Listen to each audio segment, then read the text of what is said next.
Number 1. What's your 5 best power forwards of all time? Personally, Tim Duncan is my number 1 without question. After that, I've got Charles Barkley, Karl Malone, Kevin Garnett, and Giannis. Honorable mention goes to Kevin McHale. Number 2. If you could make a team only using one player, which player would you choose? So basically, how I'm understanding the question is that if I could clone a player and roll out 5 of those guys onto the court, who would I choose? I love this question, and it's interesting to consider. If I'm going to have a team consisting of only one player, then I want a guy who does just about everything on the court. If I take Michael Jordan, LeBron James, or Wilt Chamberlain, then I'm going to have issues spreading the floor, since I won't have the best perimeter shooting. If I take Magic Johnson, then I'll have incredible ball movement, but I won't have the most offensively skilled scorers. And if I take a guy like Steph Curry, then I'll have the ball handling, the floor spacing, and the shooting, but I'll be severely undersized. This may sound like a shock to some, but I'd actually take Larry Bird. Larry Legend was an underrated defensive player who always played with hustle and heart, as he made several all-defense teams. At 6'9", my team will have plenty of size. He's one of the most underrated rebounders in NBA history. The ball movement will be incredible, and you can't leave a single player wide open, since they all will basically have limitless range. On top of all that, I trust any one of those 5 guys to take the last shot. Number 3. Would a modern ABA league add or detract from the NBA's talent pool? I mean, if it is an honest-to-goodness competitor, then I don't see how it couldn't detract from the talent of the NBA. If a player can make just as much money, but in a better location and in a better situation for his family, then many guys would take that opportunity and forego the NBA. To a certain extent, we already saw how this affected the league when the ABA and NBA merged in 1976. Many star players like Julius Erving and George McGinnis had their numbers decline dramatically the instant the 2 leagues merged. Obviously, I believe this is because the competition instantly became much tougher.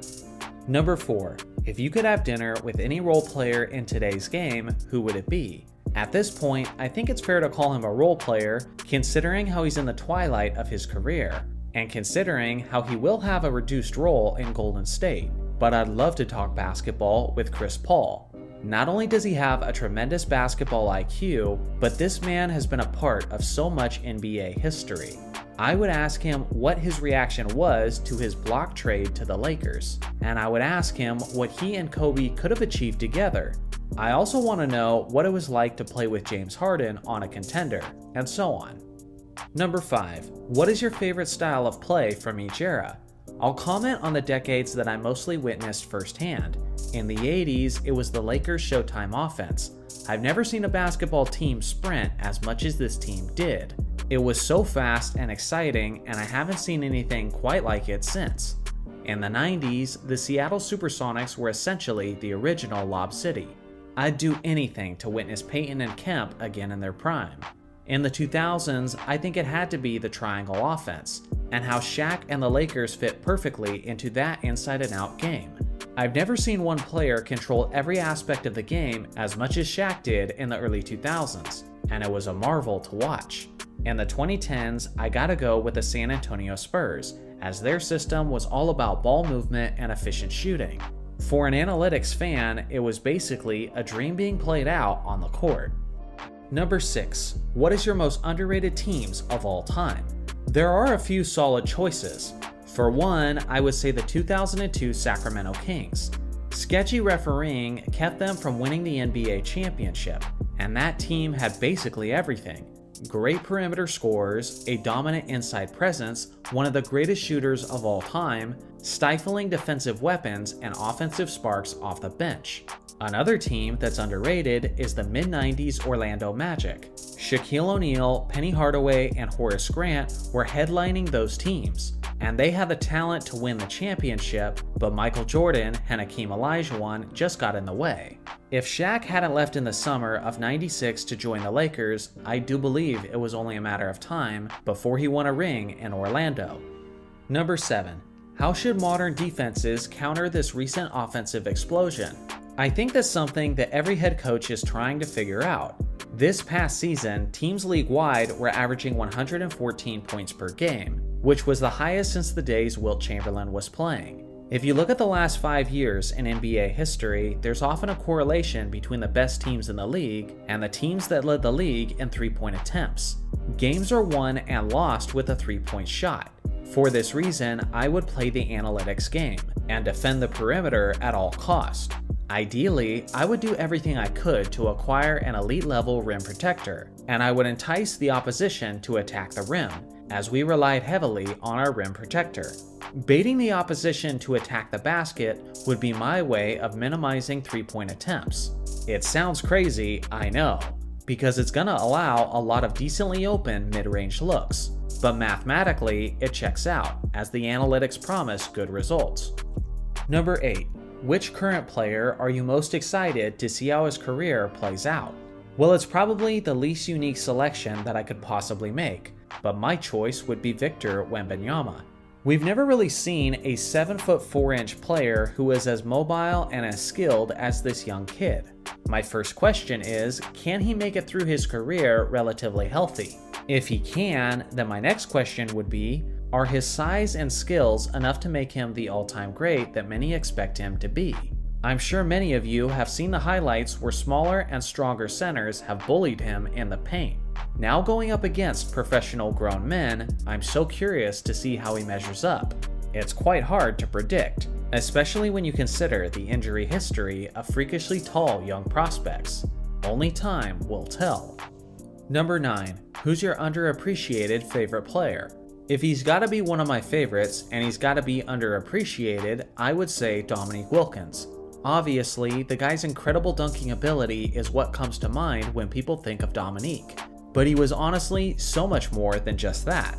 Wilkins was the franchise cornerstone of the Atlanta Hawks in the 80s, and the guy was simply one of the greatest scorers of league history. On an individual level, he had the talent to compete for a championship, but he just never had the appropriate supporting cast. Think about the best players in the late 80s and who they had to support them. Larry Bird had guys like Kevin McHale, Robert Parrish, Dennis Johnson, and Bill Walton. Magic Johnson had Kareem Abdul-Jabbar, James Worthy, and Michael Cooper. Isaiah Thomas had Joe Dumars, Bill Laimbeer, and Dennis Rodman. Michael Jordan was by himself for a bit, but eventually he had Scottie Pippen and Horace Grant.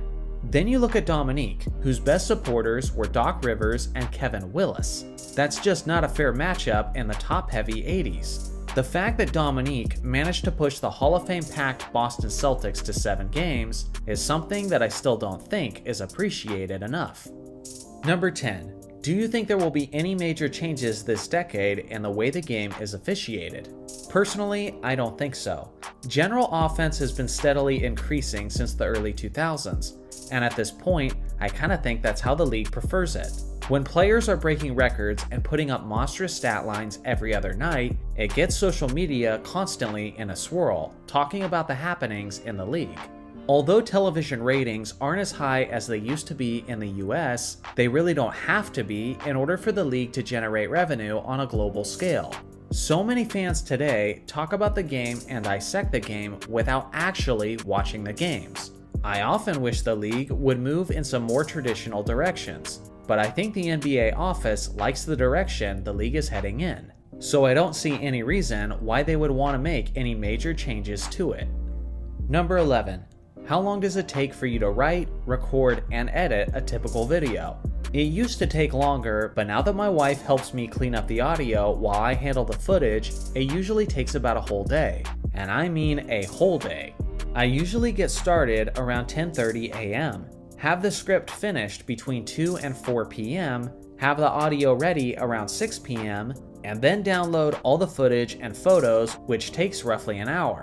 Then I start the actual editing, and once that's done, I'll do the thumbnail, the tags, and all that stuff.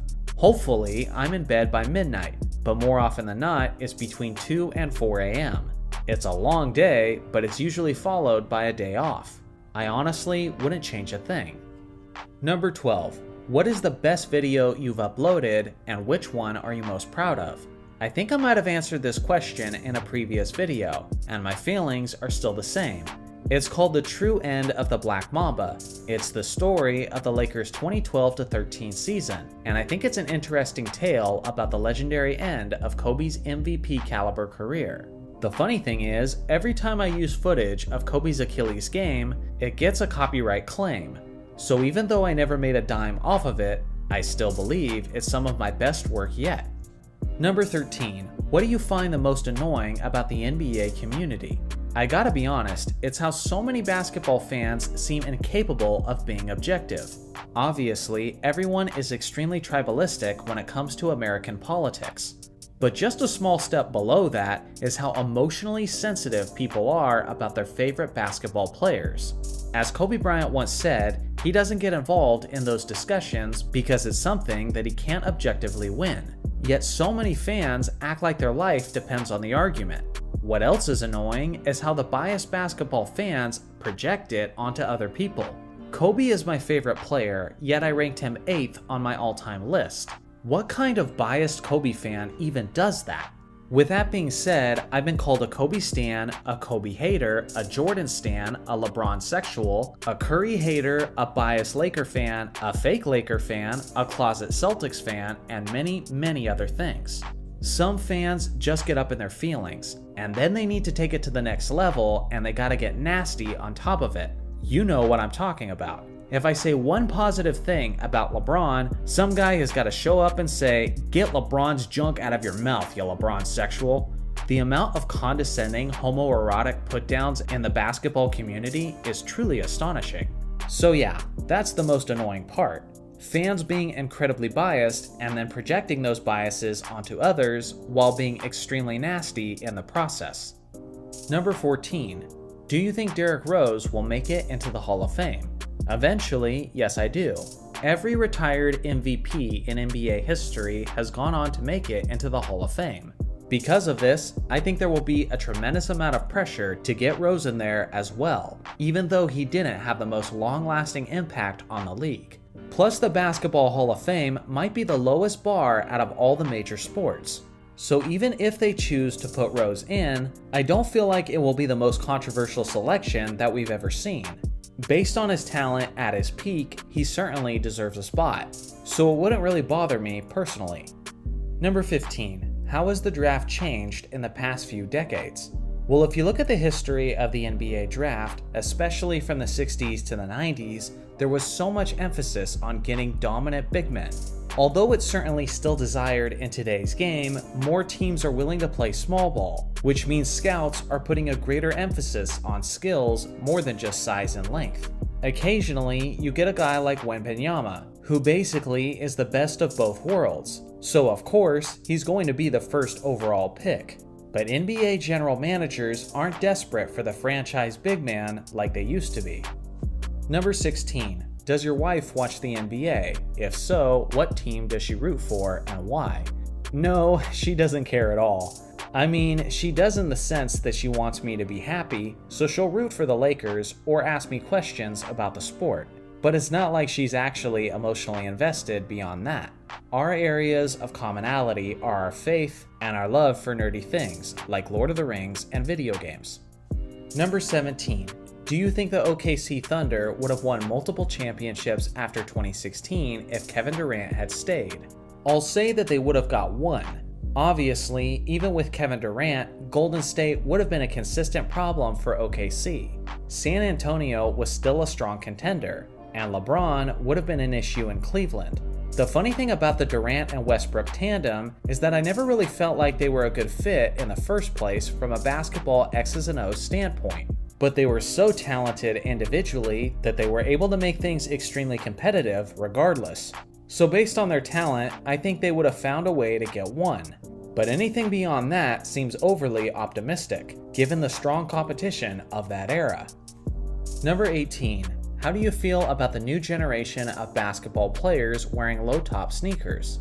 Seems kinda reckless, to be honest. I have several pairs of Kobe's, but I kinda stopped wearing them over the years because my ankles just get way too jacked up. That really shouldn't surprise me though, seeing how Kobe was always twisting his ankles throughout his career. Ultimately, guys can wear whatever they want, but it does seem a little unwise in my opinion. Number 19. If Maurice Stokes had never had that career-ending injury, would he have evolved into an all-time great? I mean, of course, because he already was. For those of you who don't know, Maurice Stokes was a young basketball superstar in the late 1950s. He was actually quite similar to Bill Russell in the sense that he was freakishly athletic, and he was also a dominant rebounder and defensive player. Unfortunately, Stokes landed on his head during his first playoff game of his career, and it ended up paralyzing him for life. He should be considered as one of the greatest what-ifs in NBA history, but the truth is, very few basketball fans actually know about him, due to the fact that he played such a short time so long ago.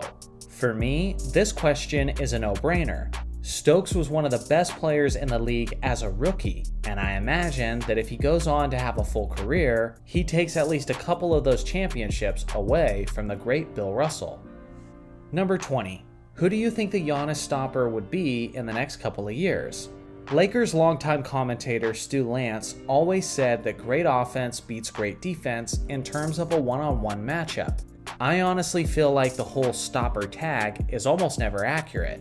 Ruben Patterson was referred to as the Kobe stopper, and then the Mamba proceeded to destroy him continuously throughout their careers. I could be wrong, but I don't think there's a specific individual who can consistently contain a player as talented as Giannis, especially in an offensive-friendly era like the one we're in today. Number 21. What do you think about these Kings? Do you think they have a chance to become as good as the Kings of Peja, C-Web, and Bibby? As currently constructed, I don't think their ceiling is quite that high, and typically, when young teams have a surprising season where they exceed expectations, it's often difficult for those teams to replicate their success, let alone improve upon it. There's no reason not to be optimistic as a Kings fan though, as all of their players are below the age of 30. It will be fun to see where this team goes, but I certainly wouldn't expect a championship parade or anything like that. Number 22. What are your thoughts on era comparing? Do you personally give advantages to people in today's game more than players in generations past? I'm very okay with comparing players from various generations.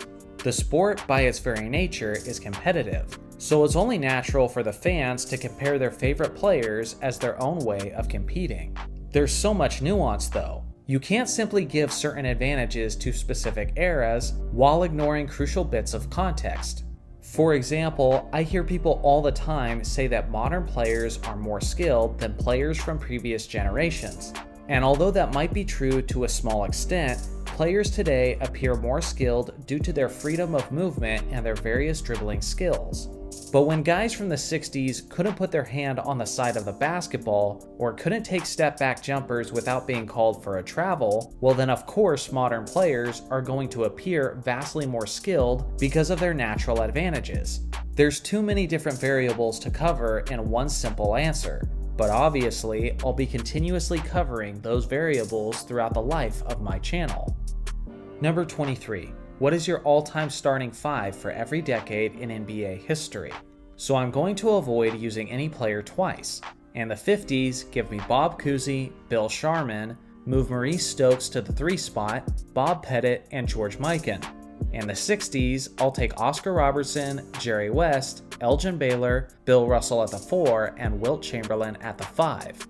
In the 70s, give me Pistol Pete Maravich, John Havlicek, Julius Erving, Bob McAdoo, and Kareem Abdul-Jabbar. In the 80s, I'll take Magic Johnson, Dominique Wilkins at the 2, Larry Bird at the 3, Kevin McHale, and Moses Malone. In the 90s, I want John Stockton, Michael Jordan, Scottie Pippen, Charles Barkley, and Akeem Olajuwon.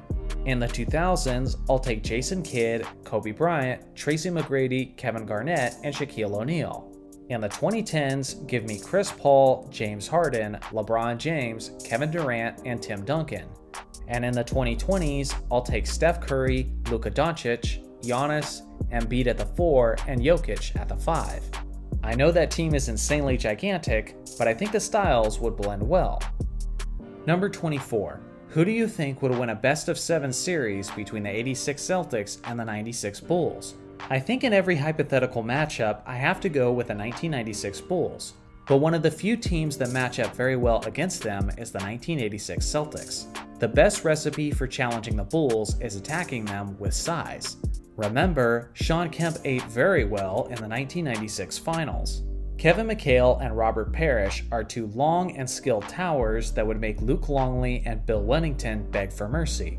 Sure, Rodman can help on McHale, but as good as Rodman is defensively, I don't like that matchup for him, as McHale is much taller and much longer. Add in the fact that he's one of the greatest post scorers of all time, and it's gonna be a major problem. Between Jordan, Pippen, and Harper, the Bulls had the greatest perimeter defense of all time, so they'll do a solid job of containing Larry Bird and Dennis Johnson. It's a close one, but I'll go with the Bulls in 7. Number 25. Which rules from the European leagues would you add to the NBA for the better? Well, for one, the EuroLeague is a lot more strict with what they allow from the ball handler. I hate how goofy the NBA has become when it comes to traveling. The definition of the gather step has become so loose that you see guys regularly implementing moves into their game that they never would have gotten away with 20 years ago. The NBA needs to clean up some of their traveling issues in the modern game, which the EuroLeague has already done a much better job of. I do like how players in Europe can touch the basketball while it's over the cylinder. I always enjoyed watching that aspect in the Olympic Games, and I think it makes things more exciting as there is a lot more potential for putback slams. Those would be my 2. Number 26. With the value of the three-pointer increasing, do you think they should nerf the three-point shot? Yes, but more as an experiment. Remember how the NBA shortened the three-point line for a couple seasons in the late 90s? I would do something like that, but instead of shortening the line, I would extend it by a couple feet. This would lower the conversion rate of the three-point shot, which would naturally increase the value of the two-point shot. You would likely see a reemergence of strong low-post big men, who wouldn't need to spread the floor with deep shooting. I think this would be a good way to add more variety to the game, and if I'm wrong, they could always change it back after a couple seasons, just like they did in the 90s. Number 27. So far, we've had no teams repeat this decade. Do you think this could be a repeat of the 70s? I definitely think it's possible. This current era is one of the most talented generations that I've ever seen. With that being said, it feels like every year, a different player is being crowned the best in the NBA. No specific team or player has really solidified themselves as the dynasty of this era. There just seems to be more parity in general, which is certainly similar to the 70s. Number 28. What is your opinion on the G League and how it develops its players? Personally, I love it. With tryouts, it gives everyone a shot to get noticed, even if you didn't go to some major college. I think the ability for teams to send players to the G League and then recruiting them back later when they're ready is a really cool way to keep the competitive pool honest, while giving athletes every opportunity to showcase their abilities. Number 29. What is your top 5 playoff runs of all time? I mean, that sounds like a video in and of itself. I'm not sure if you're asking the question from an individual standpoint or from a team standpoint. Off the top of my head, of course LeBron has to be there in 2018, even without a ring, Hakeem in 1995, Kobe with a broken index finger in 2010, Dirk leading the Mavericks in 2011, Jordan going absolutely unconscious in 1993, and maybe even Bill Russell's farewell run in 1969. I don't know, man, it's hard to narrow down, and there's so many great candidates. But just so I can do your question justice, I do think I'll make a video ranking this exact same topic at some point. Number 30. Do you feel that too much emphasis is put on the team's record when determining which players are selected to play in the All-Star game? I don't, personally. It's all about winning at the end of the day, or at least it should be. If the league ever gets to a point where winning isn't the greatest incentive, then the league has become a joke, because no one is striving for excellence to the same degree. Number 31. Who in your opinion is the greatest Italian NBA player of all time? Kobe. That may be cheating, but yeah, I'm going with Kobe. 32. What will Giannis have to do in your eyes to become the greatest power forward of all time?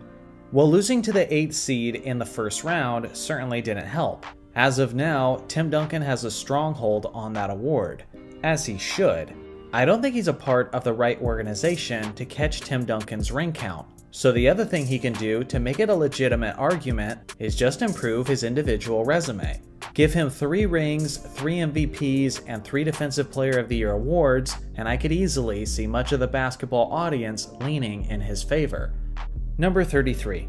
What's your opinion on the influx of international players and their domination of the league? I think it's great for the game of basketball. In my lifetime, I would love to see the league grow to a point where it replaces football/soccer as the sport of the world. I don't think that's gonna happen, but if it was gonna, then it would require the help of the popular international NBA players. I will say, I am a bit annoyed about something as a proud American basketball fan. Back in the 80s and 90s, the narrative was always that the European players were soft, whiny, and flopping players. But what's crazy is how that narrative has justifiably changed. Now Americans are often the whiny floppers within the league. When European Luka Doncic famously told American-born Montrezl Harrell to stop flopping, I felt like I was in the Twilight Zone. Oh, how the game has changed in the last couple of decades. Number 34. What are your opinions on bands like OJ Mayo and Richard Dumas? To be honest, I'm not a huge fan of lifelong bans. It's even a product of my faith, as I believe that people can change and people can be redeemed. A lifelong ban is such a drastic absolute measure where it isn't always completely necessary. Obviously, it highly depends on the offense. On one hand, I understand why leagues have to be somewhat harsh on performance-enhancing drugs. But if the league is too harsh, then it sets an intense precedent that needs to be consistent across the league. The NBA has one of the weakest drug testing programs in all of major sports. And you're crazy if you don't think there's a lot of guys in the league today who are using designer drugs, which are created in a way that are designed to avoid positive drug tests. For example, LeBron's name has come up a lot in the last couple of years regarding performance-enhancing drugs. Now, I have no idea whether or not he's guilty of it, but that's besides my point. Just imagine if a guy like LeBron was proven to use these substances. Now the league would have this awkward situation where they have to punish the face of the league as harshly as they have with less significant players in the past. That's what I'm talking about when I'm saying that these harsh bans set a dangerous precedent that I don't think the league will always enforce fairly across the board. Number 35. Will you ever make a video about the defunct NBA teams that don't exist anymore? Yes, I feel like I'm extremely overdue on a Seattle Supersonics video, but with my new and more frequent uploading schedule, I'm pretty sure I'll get to it sooner rather than later. Number 36. What do you think of Manu Ginobili? Obviously he's great, as he was arguably the most clutch sixth man to ever play the game. Although I do think he's underrated for some, he's also clearly overrated for others. For example, Skip Bayless acts like he would have been a career 30 points per game scorer if he was a starter throughout his career. All you gotta do is look at his per 36 minute stats to see that Skip's logic simply doesn't add up. With that being said, his skills were very ahead of his time, as many modern ball handlers and distributors appear as if they modeled their game after Manu. Number 37. Do all the rings have the same value? Example, the 2017 Warriors versus the 1995 Rockets. Absolutely not. If all the rings carry the same weight, then you might as well put Giannis, Jokic, Steph Curry, and LeBron James all on the same team, and let them build their GOAT cases with a bunch of rings. Not all rings are created equal, and honestly, they shouldn't be. There is honor and respect in competitors being willing to go head-to-head year after year. Magic and Bird's rivalry was so special because it was just that, a rivalry. They could have joined forces and simply dominated the game together. But the way they drove each other to be better in the offseason and become better leaders is what made the whole thing so special. I mean, come on, you guys know what I'm talking about. In the real world, what happens when a company has a monopoly on a certain product? Inevitably, the product begins to diminish in quality because there's no competitor to push it to be the best it can be. The truth is, the league is better and more entertaining when guys are pushing and competing against one another, and not when they're sipping on martinis on cruise ships, knowing that their super team is by far the most talented team in the league. Number 38. What made this channel take off? A couple of Michael Jordan videos. I was probably like 50 videos deep into my channel with just under 1,000 subscribers. All of a sudden, the algorithm took off for one specific video called How and Why Michael Jordan May Have Banned Isaiah Thomas from the Dream Team. As a way to keep riding that momentum, I decided to make more MJ videos. I made Michael Jordan's underrated years with the Wizards and destroying the myth that Michael Jordan played against weak competition. Both of these videos blew up as well.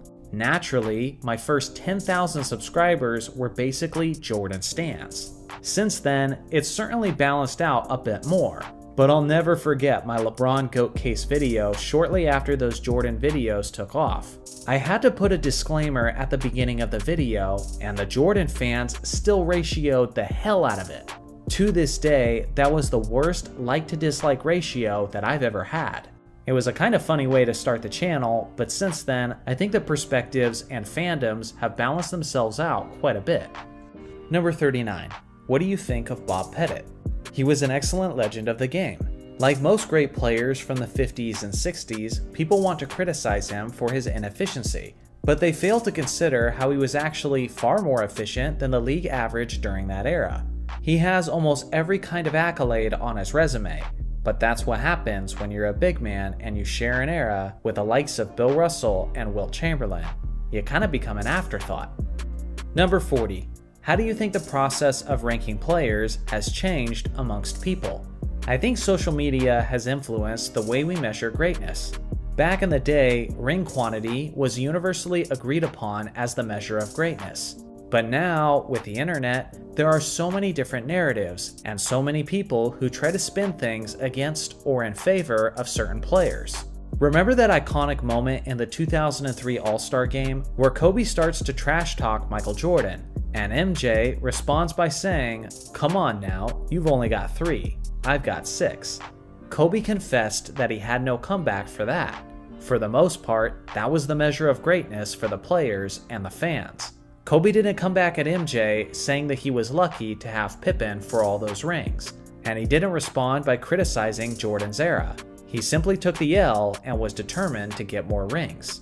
Nowadays, ranking players is way more complicated, because often with fans and players, winning is no longer the most important thing. For me, winning is always the most important thing, it's just not the only thing. But if it's not the absolute epitome of important factors when you're ranking players, then I believe you're doing it wrong. Number 41. What are your most unpopular opinions, current, yesteryear, and future? Definitely my most unpopular opinion is how I rank Wilt Chamberlain on my greatest list. It never fails to get people to call me a casual, which is funny because I'm literally thinking the same thing about them as they comment that. Yesteryear, it was probably when I was a kid, and I used to argue with my brother saying that James Worthy was better than Scottie Pippen. Although Worthy probably holds an edge offensively, it's not even a competition on defense, as Scottie is one of the best to ever do it. I don't still hold that opinion that Worthy is better, but for many years I did. Number 42. Will you ever do any other sports related stuff, like football or baseball for example? I won't, simply because I can't promise the same quality. Basketball is my passion, and it's been a focus throughout my entire life. Although I can engage in casual NFL and MLB discussions, I simply don't know the history as well as I know the NBA's, so I won't pretend to. Number 43. Is Wembanyama overhyped? Yes and no. I made a video recently that explained my thoughts on the matter. Based on his size and talent, he's worthy of the attention. But let's be clear, No top 3 pick his size has ever gone on to be a championship winning legend. Basically every instance where a player was that big and was drafted that early, his career ended early due to constant injuries. I'm just trying to be a realist here, but if he has a long and healthy career in the league, it'll be a miracle. Number 44. Do you think there are any NBA conspiracies that hold any weight? Oh yeah, several. Some I quickly write off, but others still nag me to this day. The 2002 Western Conference Finals being rigged is the best example I can think of. Number 45. Who do you think will go down as the greatest player of this decade? Nikola Jokic. Of course, what he's done recently has some influence here, but this is not just recency bias speaking. For goodness sake, he nearly won 3 straight MVPs. He's broken all kinds of records, and he's still got time left in his 20s. A year ago, this would have been a much tougher question, but given his current resume and trajectory, this seems like a pretty easy answer at this point. Number 46. Do you agree that Adrian Dantley is the most unlucky Hall of Famer? The Lakers and Pistons won a championship immediately after trading him. Outside of unlucky real-life tragedies, I think it's either Dantley or Tracy McGrady. T-Mac was so close to being in several different situations where he likely would have won a championship. When he was a young kid in Toronto, he was nearly traded straight up for Scottie Pippen, which would have made him teammates with Michael Jordan, and they may have won a championship. In the early 2000s, he was nearly traded to the Lakers, where he could have won a ring with Shaq. Shortly after that, he was nearly teammates with Tim Duncan and Grant Hill in Orlando, which is a lineup that could have been a dynasty. On top of all of that, his career was riddled with injuries and injury-prone teammates, which kept him from having as much success as he should have had. A truly unlucky star when you look at his career as a whole. Number 47. Do you like the current NBA MVP voting formula? If not, what would you change? For many years, I think the NBA was often rewarding players for having more talented teams. I understand winning should be the most important thing, but when Kobe took starters like Smush Parker and Kwame Brown and gave them 45 wins, that sounds like a winner to me. Stop giving the award to the best player on the best team and actually give it to either the best player overall or the most valuable player overall. Number 48. What city other than Seattle would you like to see have an NBA team? I think Albuquerque, New Mexico would be pretty cool. I know from connections that they love the game of basketball over there, and the city has a unique culture and atmosphere that could make it a fun destination spot for NBA games. Just call them the Albuquerque Green Chilies or something like that. Number 49. Why has the NBA never corrected the stat line for the final game of the 2003 NBA Finals to show that Tim Duncan actually got a quadruple-double? Well, if they did that long after the fact, it would certainly feel anticlimactic, seeing that we didn't get to celebrate the historic achievement in the moment.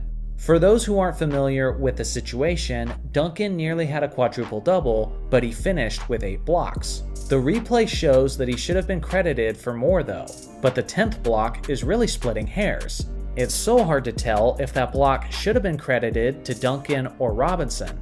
If you're gonna give it to Duncan, that sure is a monumental achievement based on what's essentially a guess. Number 50. In 10 years, who do you see as the face of the NBA? Guys like LeBron and Steph Curry will be long gone. Jokic should be in the twilight of his career. John Morant will be filming action movies. Honestly, I have no idea. There's no young star in the league that I have much confidence in. Some might say Wembanyama, but I would be shocked if the kid still had a healthy, thriving career at that point. Luka probably has the best chance, but even that seems a little bold. My guess is that whoever it will be 10 years from now isn't currently in the league just yet. Number 51. What do you think are the top 3 player nicknames in NBA history?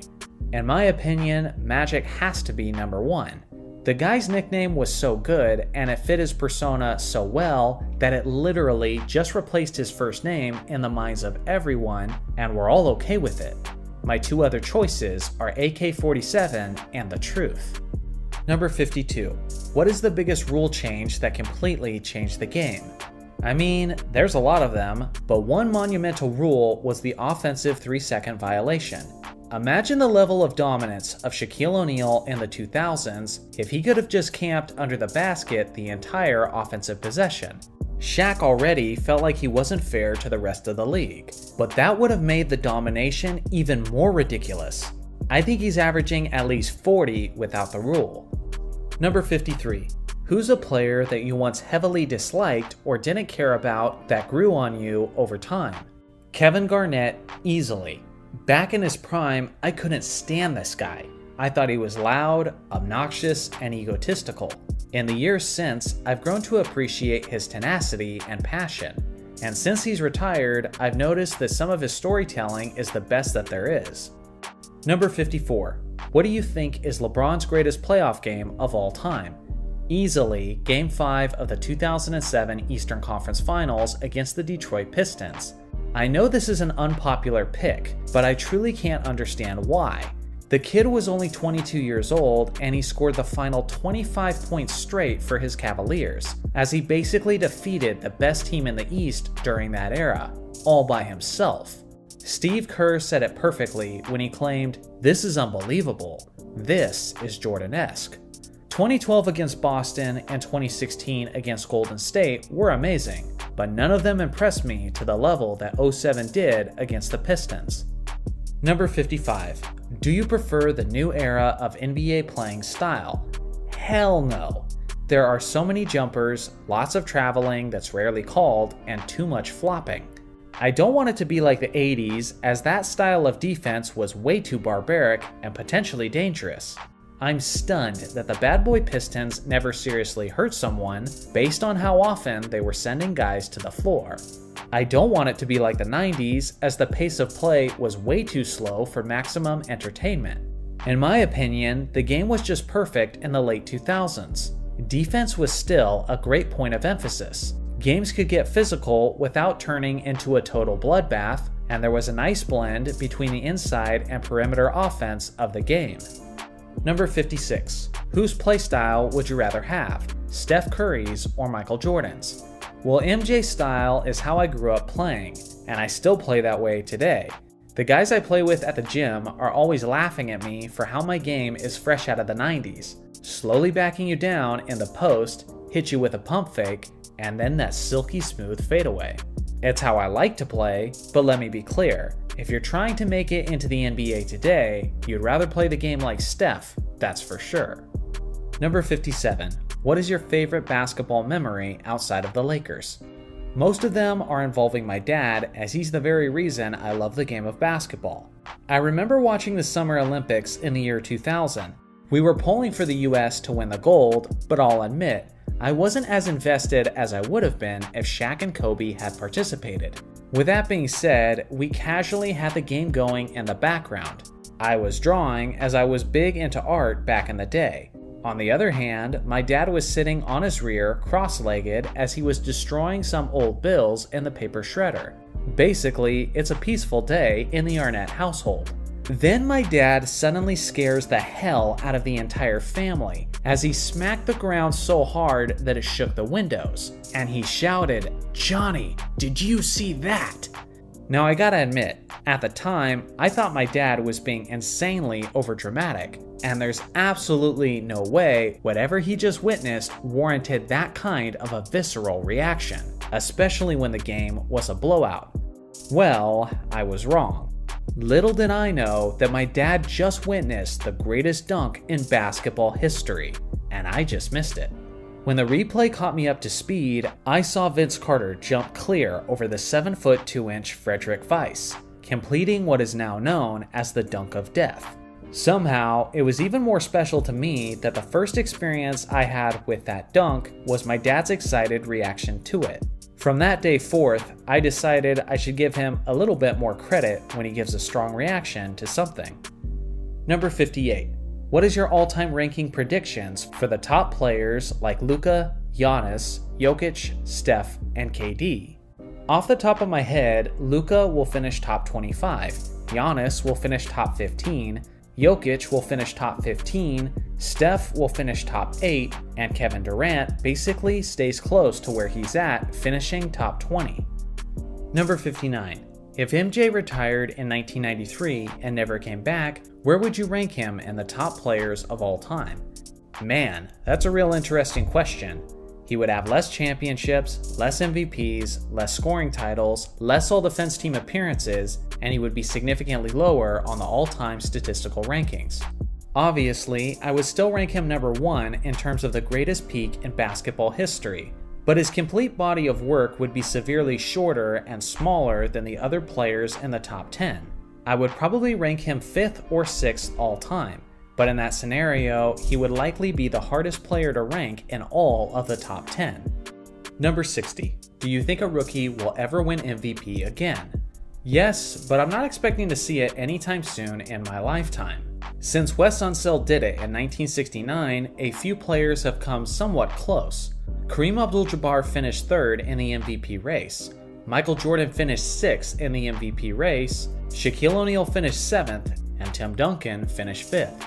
It might literally take decades, but I think it's certainly possible, and it's obviously going to take an all-time great talent to do it. Number 61. Who would you want to start your franchise with out of any NBA legend?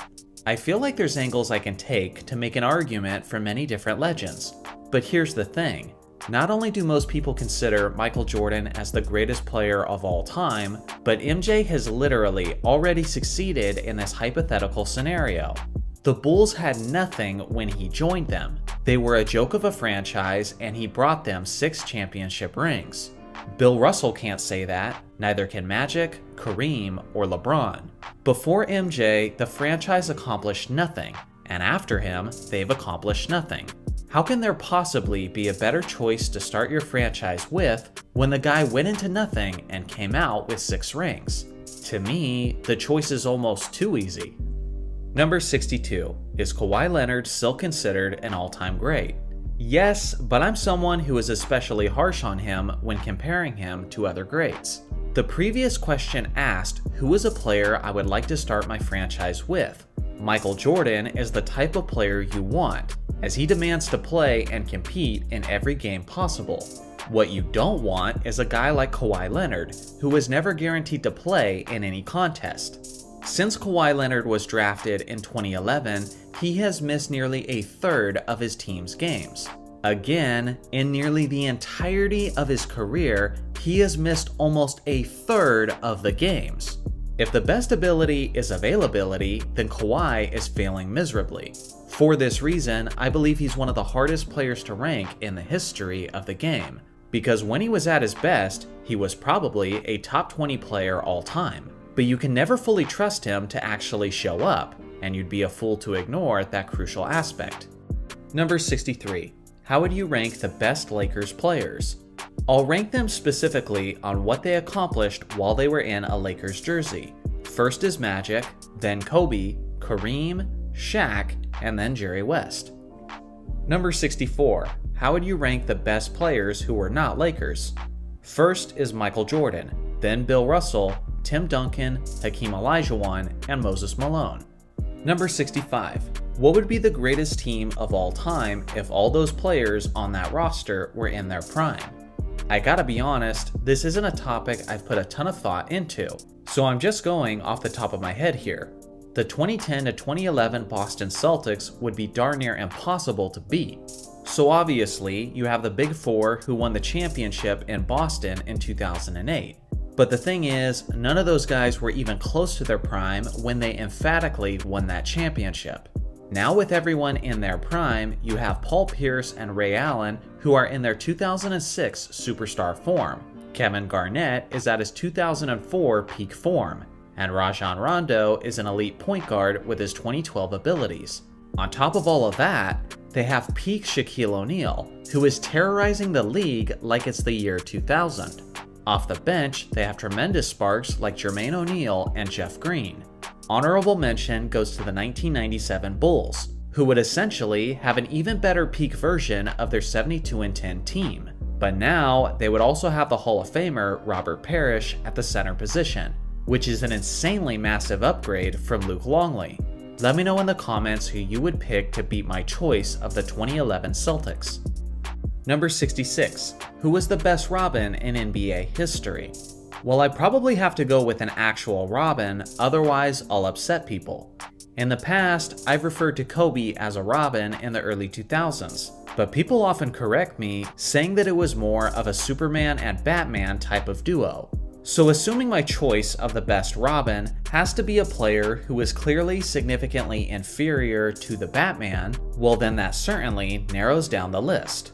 It would be hard to pick someone from Bill Russell's Dynasty days, because his Robin was consistently changing throughout his dominance.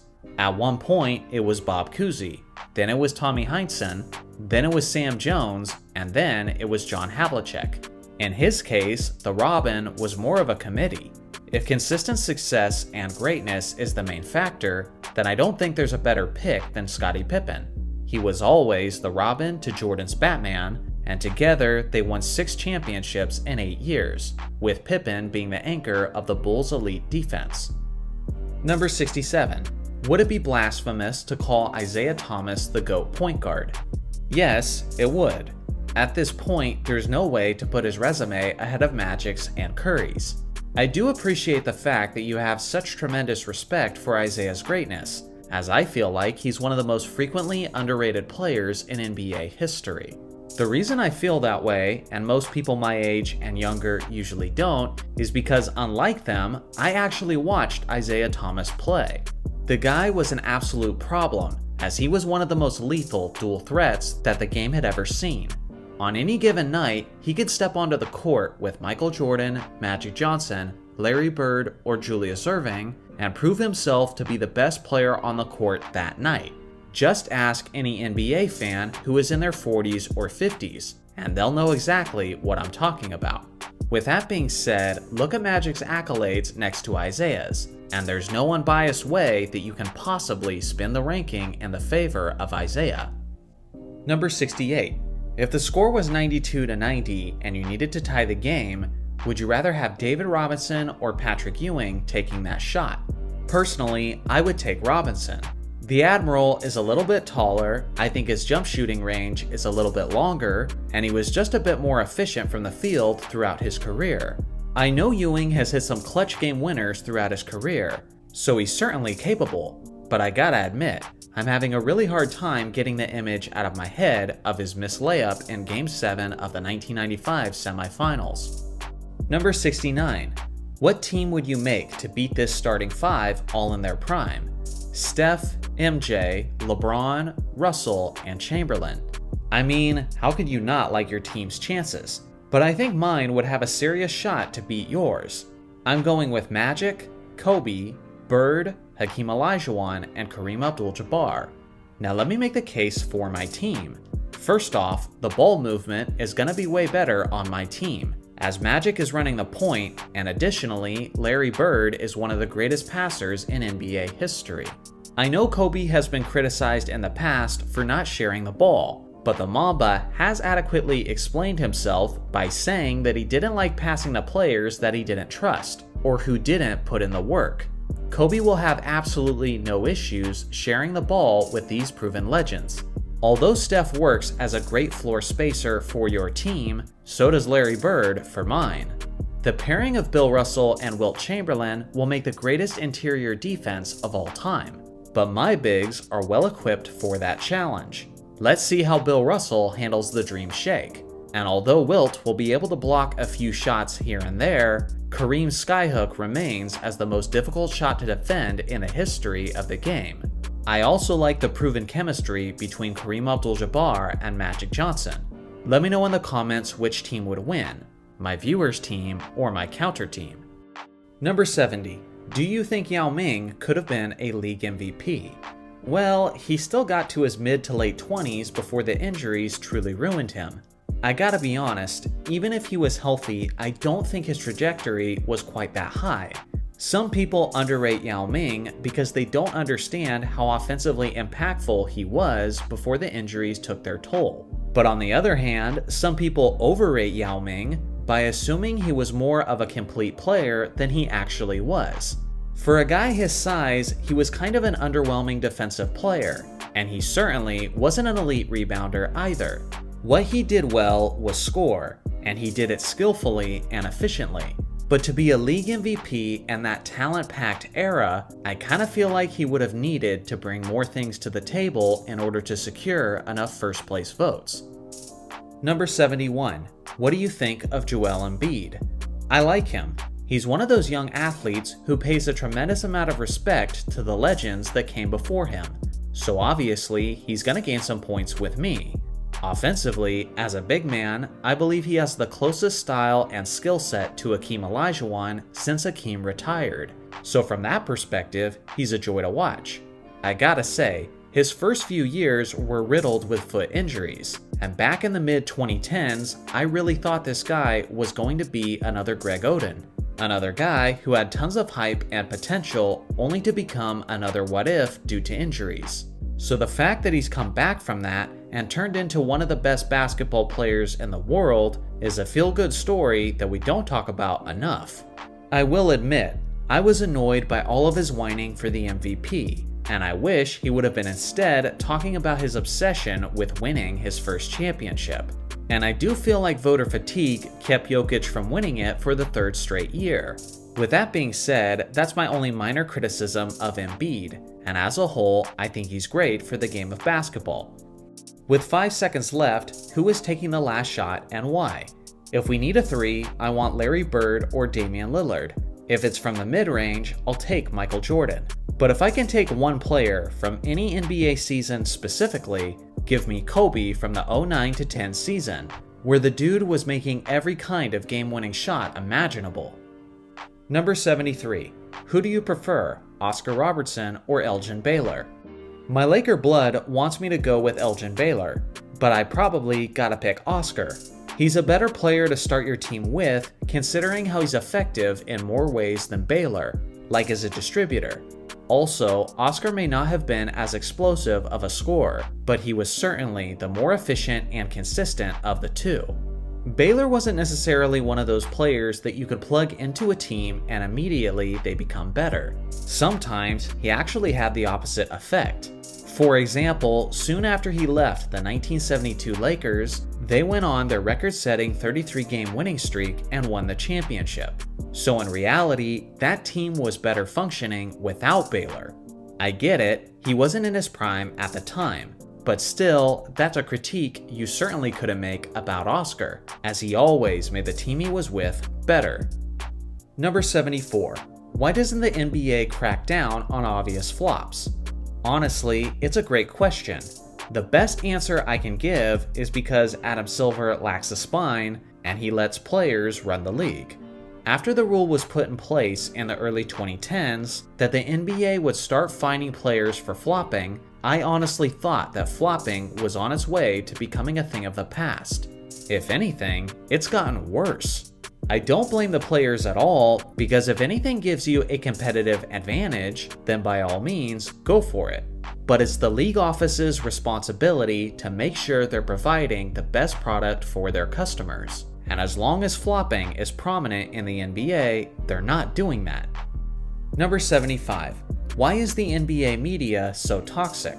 Because for them, it's all about views and not about passion. This is why they have the same tired Jordan versus LeBron argument over and over again. Because they don't care about the basketball superfan. They care about the giant normie audience, which is where the majority of the money is. It's also why these talking heads are so inconsistent with their takes, that someone can literally make a debate video of the same person arguing contradicting points. They're disingenuous, and they'll say whatever they have to say to get audiences riled up and engaging with their content. One of the best examples of this was when Kawhi Leonard joined the LA Clippers. For months, Skip Bayless was hating on Kawhi constantly for the way he left the San Antonio Spurs. But now suddenly, when Kawhi joins the Clippers, Skip is ready to bury the hatchet for some unexplained reason, and start rooting for Kawhi. Oh, come on now. The network told him to do this because now there was this anticipated battle of LA between the Clippers and the Lakers, and it just made sense for Shannon to be the LeBron guy and for Skip to be the Kawhi guy. As they teach you in screenwriting classes, conflict is key, and these big networks will create conflict for views at the expense of their integrity. Honestly, on a personal level, I'm grateful for it because it's allowed us YouTubers to provide a place for hardcore basketball fans, where we can have more authentic discussions that go beyond the repetitive mainstream talking points.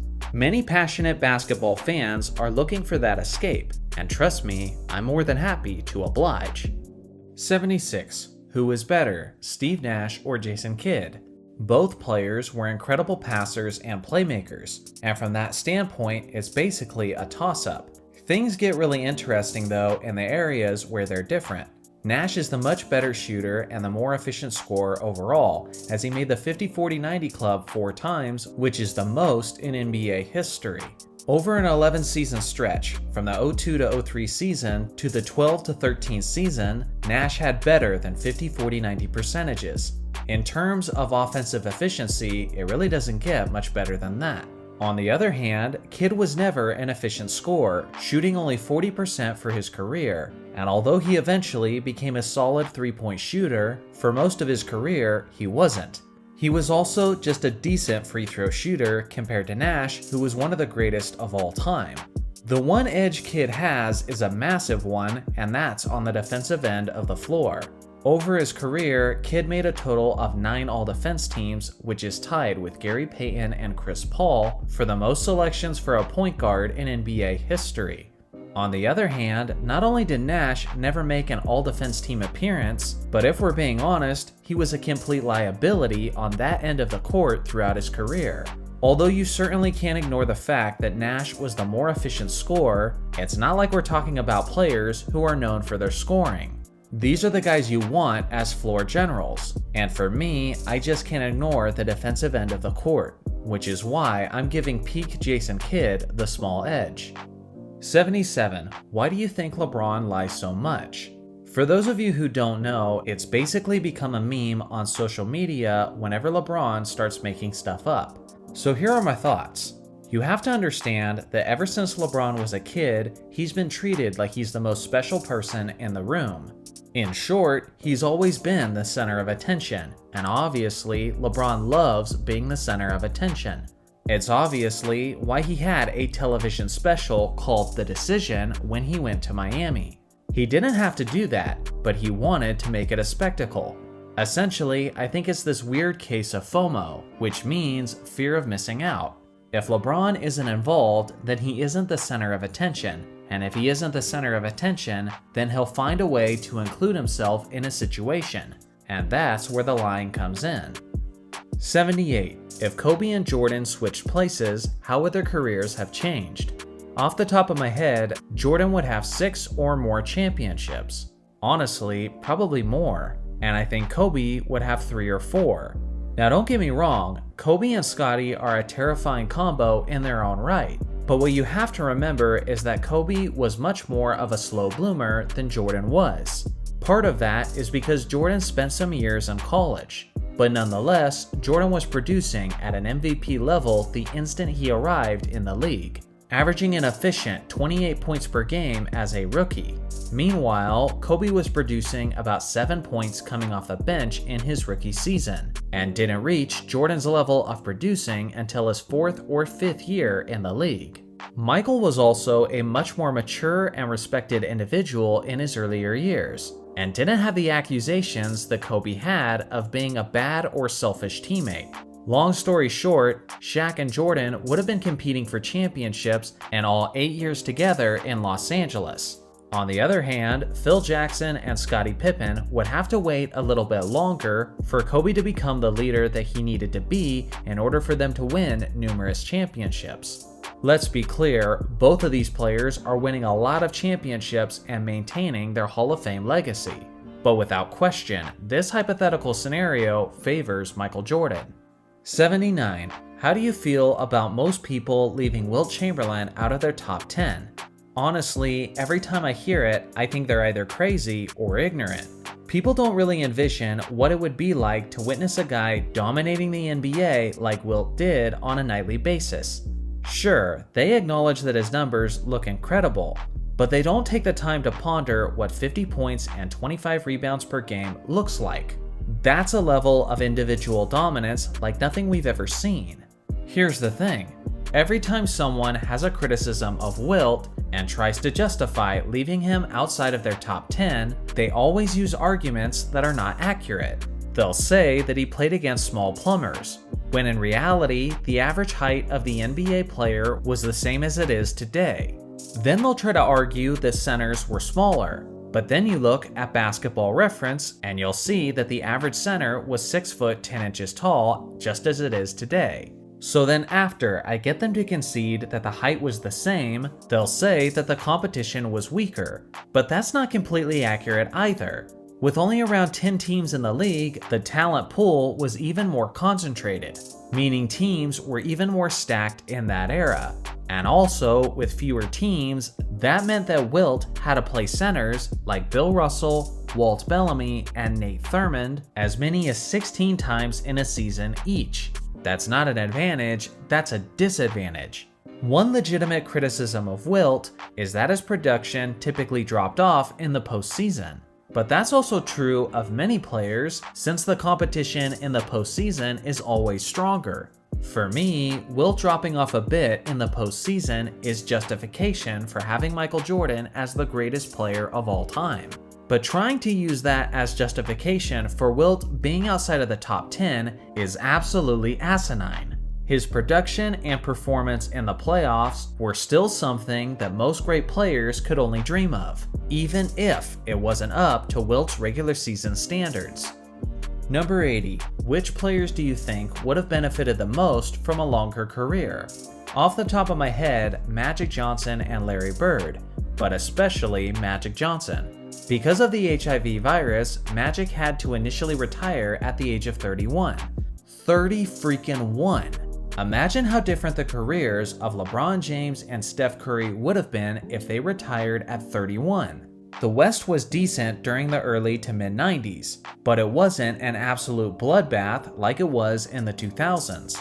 So I think Magic would have made several more trips to the NBA Finals.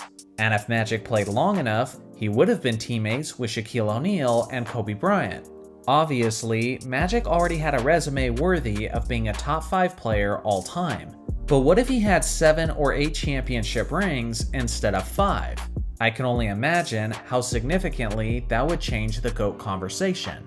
Another player who comes to mind is Maurice Stokes. Most people these days don't even know who this guy is. But if it wasn't for his paralyzing head injury, he would have been an additional rival to Bill Russell and Wilt Chamberlain. 81. Do you think Kobe's 81-point game is more impressive than Wilt's 100? Yes, I do. Wilt averaging 50 on the season is certainly more impressive than Kobe averaging 35. But as far as their best individual performance, I have to go with the Mamba. Many people don't know this, but Wilt Chamberlain was actually playing against the backup center of a bad New York Knicks team. The reason it was against the backup is because the starting center was out partying the night before and had to miss the game with a hangover. So the competition wasn't very strong, but the integrity of the contest wasn't very strong either. Throughout the second half, Wilt's teammates were force-feeding him the ball so that he could reach 100. His teammates were fouling the opposing team on purpose, just so they could get the ball back as quickly as possible to give it back to Chamberlain. To put it simply, it was a one-sided blowout with tons of gimmicky tactics down the stretch. On the other hand, Kobe's 81 was completely organic and came in the heat of the competition.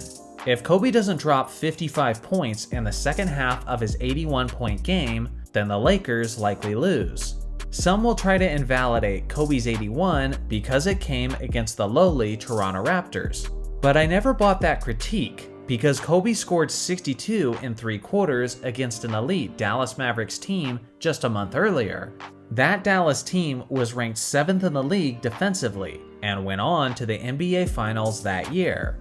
Kobe didn't play in the 4th quarter of that Dallas game, but if he did and he hypothetically had a 4th quarter like the Toronto game, then he would have ended up with 90 points on that evening. If Kobe could do that against the Mavericks, then he could do it to just about any team. 82. How do you rank the best USA teams of all time? I actually made a video explaining my rankings in depth, so if you want to check it out, it's called The USA Teams That We Never Got and Ranking the Best USA Teams. I hope you enjoy that video. 83. What's your favorite sports moment that you witnessed in person? Honestly, I haven't seen a ton because I don't come from the most wealthy family. But one of my best memories was going with my dad to see the Lakers in the 2012 to 2013 season. It was against the Brooklyn Nets, and the Lakers won the game 95-90. Even though that season was off to a rocky start, it was still cool to see Kobe, Pau Gasol, and Dwight Howard all on the court together. In case you were wondering, Steve Nash didn't play that night because he was hurt. Something that's cool that I found out later is that this was actually the game where Kobe allegedly bet $500,000 on his game-sealing free throws, while he was trash-talking with Gerald Wallace. Obviously, being in the nosebleed seats, we had no idea this conversation was going down between Kobe and Wallace. But just the fact that we were at that game is pretty darn cool. 84. What chance do the Grizzlies have of a championship in the next 3 years? The funny thing is, I think this question was originally asked so long ago that it was before the initial incidents with Ja Morant happened. The more apt question now is, does Ja have a bright future in the NBA? Regardless, I'll answer the question as it was initially asked. Even without the incidents, my answer still would have been no.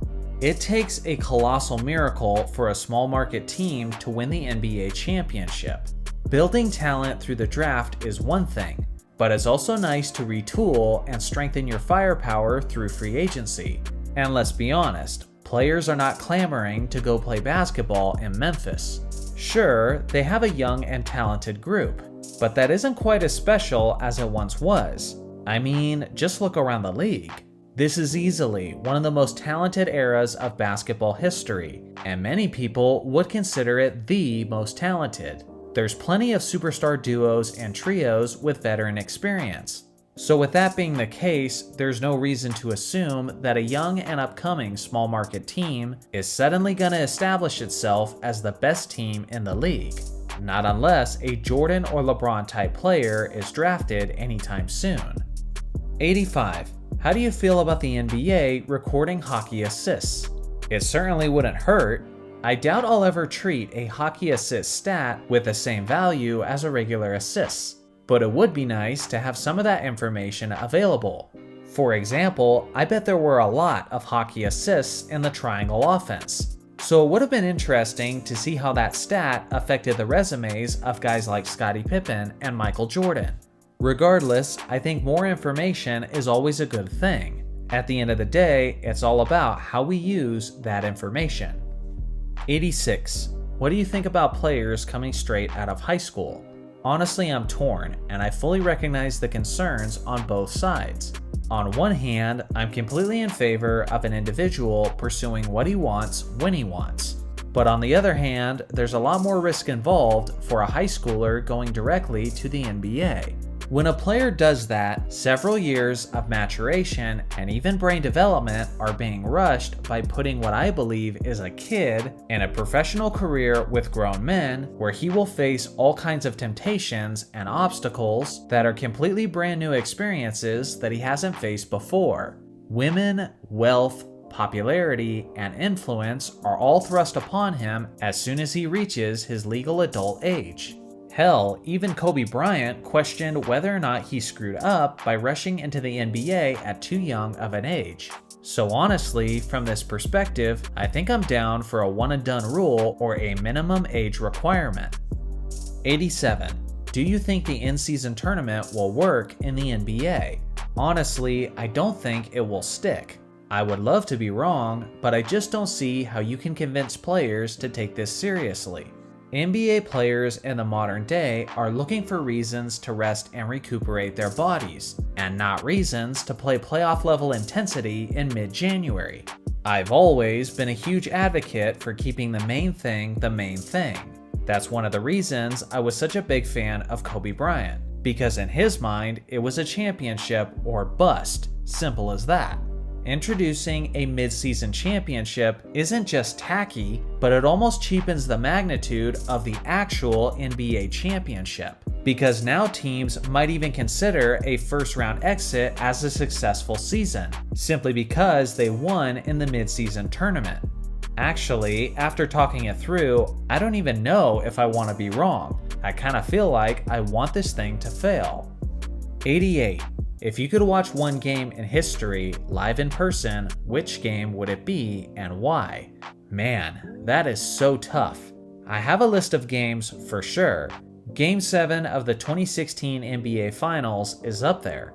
I was actually living in the San Francisco Bay Area at that point, and my friends were constantly making fun of my 17-65 Lakers throughout the season, and it was driving me nuts. So seeing the Warriors lose an epic game in such a demoralizing fashion would have been amazing for me. I would have enjoyed watching them cry. Obviously, Kobe's farewell game where he scored 60 would have been awesome. But I try not to think about that one too much because I actually had a chance to go to that game and blew it, so it's depressing to even consider. Bulls and Jazz Game 6 of the NBA Finals, maybe the most iconic shot in basketball history, and the magnitude of Jordan saying goodbye to basketball. Man, that one is close to the top. Personally though, my choice has gotta be March 2nd, 1962 in Hershey, Pennsylvania, where I would have seen Wilt Chamberlain drop 100 points on the New York Knicks. The historian in me is just dying to be one of those 2,000 people who actually got to watch that historic event. Seeing Wilt at his absolute apex would also give me a better perspective on just how great he truly was. Lots of good choices to be had, and I would love to hear your picks in the comments, but for me, it has to be the 100-point game. 89. What is the most random memory of an NBA game that you remember seeing but nobody talks about? As a kid, I remember seeing the highlight of Rodney Rogers scoring 9 points in 9 seconds. He just kept making threes, and Robert Pack just kept getting steals. Based on this incredible rally in such a short amount of time, no one should ever consider themselves too far behind. The main reasons why this didn't turn into a bigger story is because Rodney was never a recognizable star, and the opposing team were actually the ones who ended up winning the contest with a game-winning shot. Regardless of the somber outcome for the Nuggets, that was the craziest sudden comeback I had ever seen, and seemingly no one other than me even talks about it. Number 90. I'm from Scotland. What would be your advice on picking a favorite team? Well, some would suggest that you could always go with a team that your favorite player plays for, but I don't always think that's the best approach, because nowadays players are moving so often that he'll probably end up switching teams, and then you'll be tempted to start rooting for that new team as well. Personally, I think you should pick a team based on that team's culture and how it fits your personality. If you like the win-at-all-cost mindset, then you should probably be a Lakers fan. If you like tradition, then it would probably be fun to be a Celtics fan. If you like a vibrant atmosphere that's a destination location for superstars, then the Miami Heat are a solid group. If you consider yourself an underdog and a youthful person, then maybe a team like the Kings are for you. I can't tell you which specific team to root for, because I don't even really know you at all. But that's the mindset I would have when picking your team, and that way you probably won't regret it. 91.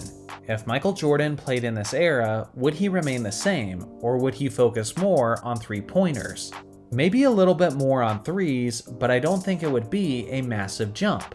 In an interview in 1992, Jordan talked about why he didn't shoot more three-pointers. He basically said that it wasn't something he wanted to do. It wasn't something he felt he needed to do, and he felt like it was a smarter move to leave it up to his teammates anyway. Relatively, MJ had a very stubborn personality, and he insisted on doing things his way. So I really think he would have stuck with what he was most comfortable with. On the other hand, a guy like Kobe is way more impressionable and loves the aspect of adapting. Fun fact, Kobe was actually attempting more threes in his final season than any other season of his career. So not only would Kobe adapt, but he was in the process of adapting. And I'm sure you're asking yourself, did he really just shoehorn Kobe into this question about MJ? Yes. Yes, I did. It's called Mamba mentality. 92. What do you think of modern officiating, specifically when it comes to how they let players handle the ball? I can't stand it. Listen, most modern fans who comment on old school basketball haven't actually watched full games of old school basketball. They'll watch highlights and mixtapes on YouTube and then consider themselves experts. But I'm telling you, as someone who watched games older than myself as an addictive hobby, games are not officiated today like they were back then. The definition of the gather step has become so loose that guys can basically trot all over the place as long as they have a delayed or slow dribble. The step back jumpers are also extremely lenient and has made scoring much easier for the perimeter player. Kobe and MJ became skilled with the fadeaway jumper because they had to, in order to create space between themselves and the defender. But nowadays, just do a skip and a hop and slide your foot and change your pivot foot while leaping backwards, and as long as it looks fluid, you're just fine.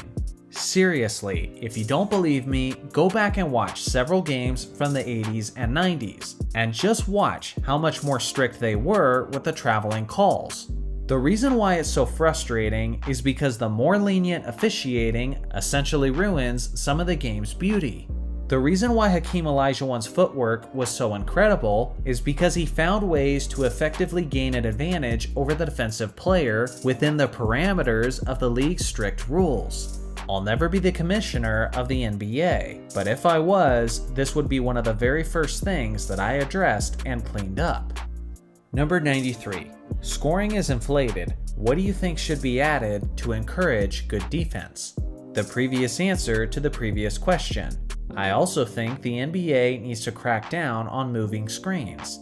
Too many times players are moving on their screens, which doesn't allow the defender to contest the shot adequately, which means higher three-point percentages, and thus significantly more points. The only way tough defense is permitted is if referees allow it.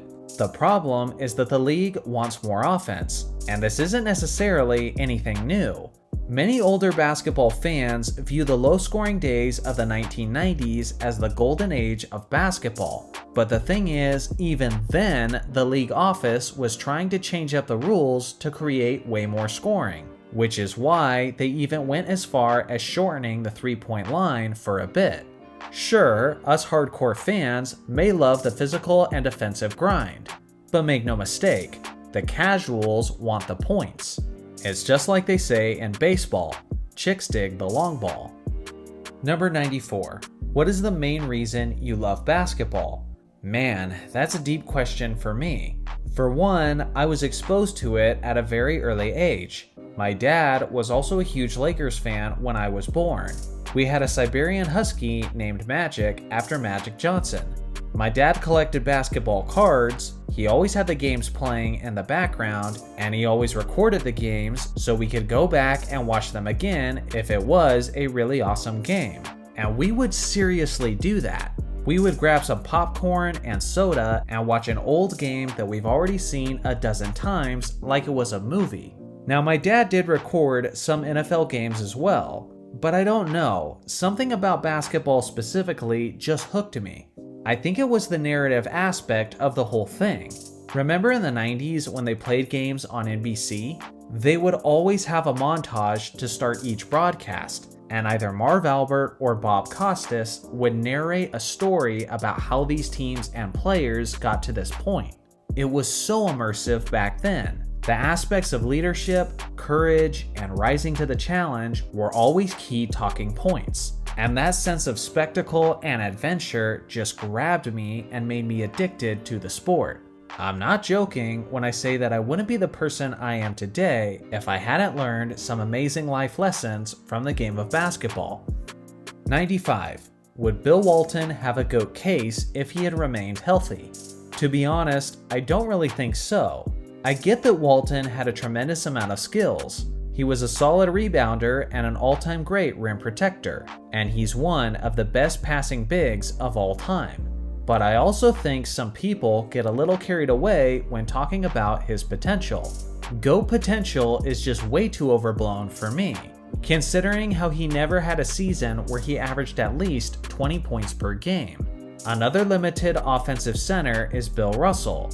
Most people don't consider Bill Russell as the greatest player of all time, yet he won 11 championships, is a top 3 rebounder of all time, and is arguably the greatest defensive player of all time. If Russell can't be considered the GOAT despite his offensive limitations, then I see no way imaginable that Walton would have reached that status.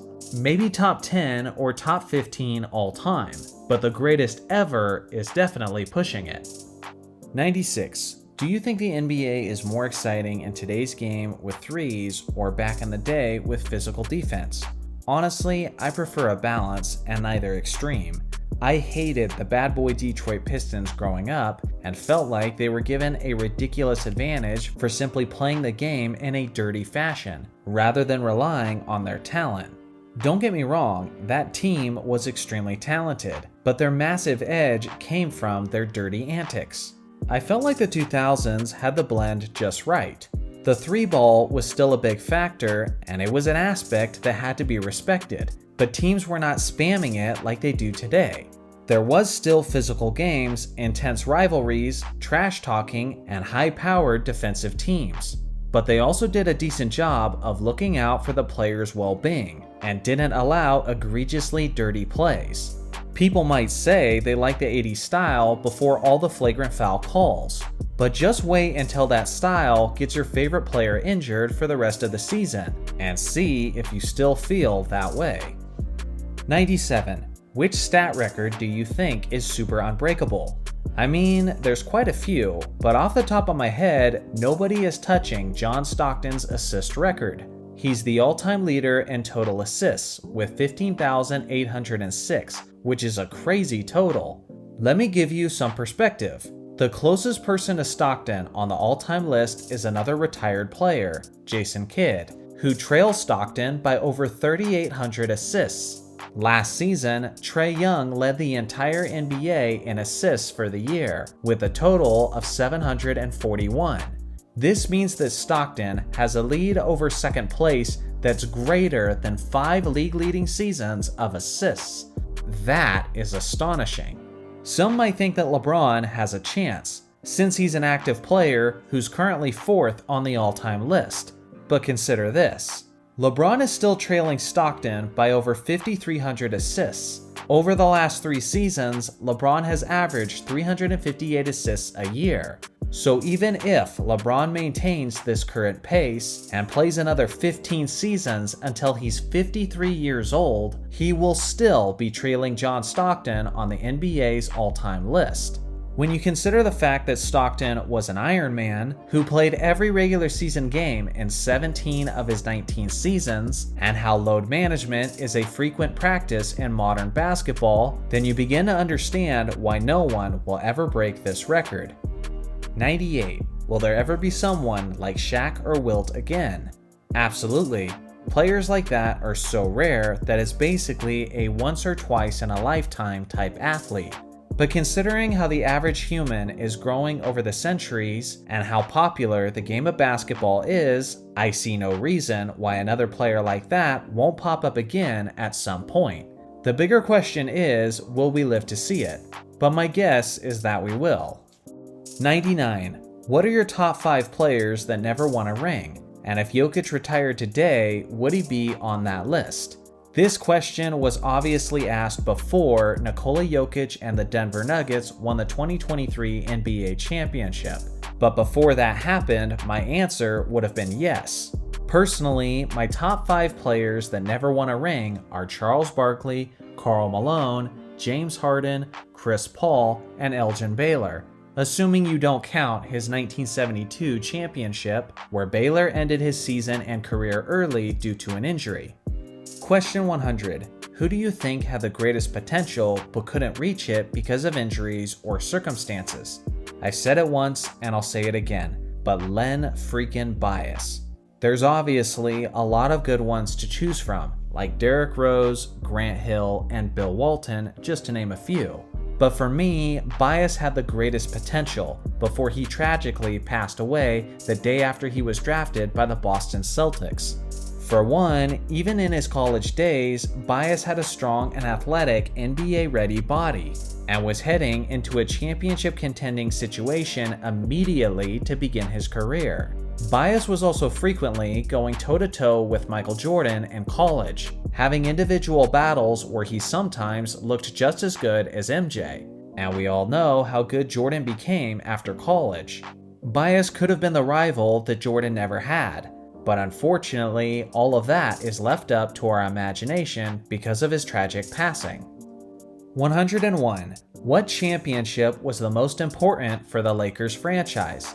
Recency bias makes me want to say the 2010 championship, but pushing that aside, I think I have to go with the objective pick of the 1972 championship. The Lakers just spent the entire decade losing in the finals over and over again to the Boston Celtics. Without this ring, the Wilt Chamberlain trade to the Lakers is ultimately seen as a failure, and with a loss in the finals, Jerry West would have finished his career with an embarrassing 0-9 record in the NBA Finals. Can you imagine a player being the logo for the league and having the nickname Mr. Clutch, yet he went a disgusting 0-9 in the finals? I just can't envision that. Without the ring, the Lakers would have nearly a 3-decade drought without a championship between the 50s and the 80s. So really, this championship saved the Lakers' reputation and helped them be considered as a winning franchise during a crucial part of their developmental history. 102. Do you think Kevin Garnett would be the best power forward in NBA history if he had switched places with Tim Duncan? And where would Tim Duncan rank if all of this happened? Man, you're really putting me on the spot for backlash on this one. If you're a longtime viewer of my channel, you know what I'm gonna say. Yes, I do believe that if you switch the circumstances of Kevin Garnett and Tim Duncan throughout their careers, then Garnett would be seen as the greatest power forward of all time. And Duncan would be viewed in a way that's similar to how Garnett is actually seen. Listen, I don't care what Gen Zers say in this scenario. Let me ask my fellow millennials, Gen Xers, and boomers. Don't you fully remember in the early to mid 2000s that this debate was a toss-up between Garnett and Duncan? The reason things ended up so different is because throughout the vast majority of Duncan's career, he had a Defensive Player of the Year candidate in Bruce Bowen, an all-time great sixth man in Manu Ginobili, a perennial all-star point guard in Tony Parker, and one of the greatest coaches of all time, Greg Popovich. Meanwhile, Pete Garnett had Wally Szczerbiak, and that's about it. There was literally never a time in Duncan's career where he never had Hall of Fame support and franchise stability, while Garnett was wasting away his best years on the statistically worst franchise in NBA history. Just look at their numbers, their production, their accolades, and their defensive impact, and they're almost the same player. But I just believe one was way more fortunate than the other. 103. Which local announcers from other markets do you like? Which ones do you despise? Obviously, I love Bill McDonald and Stu Lance for the Lakers. Joel Myers used to be the Lakers commentator for a small stretch, but he's doing an excellent job now for the New Orleans Pelicans. I know this sounds sacrilegious as a Lakers fan, but the local commentator I respect the most has to be Grant Napier of the Sacramento Kings. You know this guy. He's the guy who's always saying, if you don't like that, you don't like NBA basketball. Not only is he fun to listen to, but their commentating crew is basically the epitome of classy. If you need some evidence, go watch Klay Thompson's 37-point quarter from the Kings broadcast perspective, which can easily be found on YouTube. Grant isn't painfully biased towards his team, and he knows how to call greatness regardless of which side it's coming from. My least favorite is kind of a hot take, but I can't stand to listen to the Charlotte Hornets broadcast. Oh, Terry! You're kidding me! Kemba Walker. Oh! Bridges rips it down! Oh! I prefer to get immersed in the basketball game, and I want the commentator to feel like he's a part of the experience and not try to be the experience, if you know what I'm saying. Eric Collins calls the game with such over-the-top goofy enthusiasm that it literally takes me out of the game and makes his commentating the only thing I can focus on. Sure, he's good for a laugh every once in a while. Oh my goodness! Jordan Clarkson almost came in my lap. But if I was a Hornets fan and had to listen to that regularly, I honestly think I'd just start watching the game on mute. I get that a lot of people are into it, but it's definitely not for me. 104. How do you rank the great Drazen Petrovic, and how do you think he would do in this modern NBA? Anytime you're talking about a player who could decently handle the basketball and is a solid perimeter shooter, the answer is almost always going to be that he would have thrived in this modern era, and Petrovic is no exception. Back in the day, there was this stereotype that European players were more soft and finesse-oriented athletes. Honestly, I remember 90s basketball quite well, and I do believe that stereotype was true more often than not. But the thing is, that's actually perfect for this modern era of basketball. Nowadays, the game is way less physically punishing, as you have to rely more on your abilities to handle the basketball, create space, and efficiently knock down perimeter shots. Give him the green light to shoot 10 to 12 three-point attempts per game, and he'll be considered one of the best players in the entire league. It's unfortunate that his career and life was cut short the way that it was, because even with the sample size that we got, it's pretty clear to me and from the eye test that he would have been a problem in any era of basketball. 105. Do you give credit to what players achieved in the 50s and 60s? Definitely the 60s, but not as much in the 50s. That specific era is so archaic compared to today's game, and although I appreciate the influence of the greats from that era, the best players in that era were shooting around 35% from the field, including the centers. What am I supposed to do with that? Of course, you can't fairly compare those players to modern standards. The game evolved a lot from the 50s to the 60s, so I'm a lot more generous with my respect with the players that came from that more recent decade. 106. What do you think Michael Jordan's career would have been like if he never retired between 1984 and 2003? In that hypothetical scenario, I think LeBron is still trying to catch Jordan on the all-time scoring list, and Jordan probably has 7 or 8 championships instead of just 6. But I do believe his career would have gotten pretty weird if this had been the case. You have to keep in mind, MJ was a player who was always looking for motivation. He was always driven by something. During his numerous retirements, Michael talked about why he left the game of basketball, and one of the major reasons was because he felt like he had nothing left to prove. So if MJ is theoretically winning 5, 6, or 7 straight championships in Chicago at that point, what is his motivation?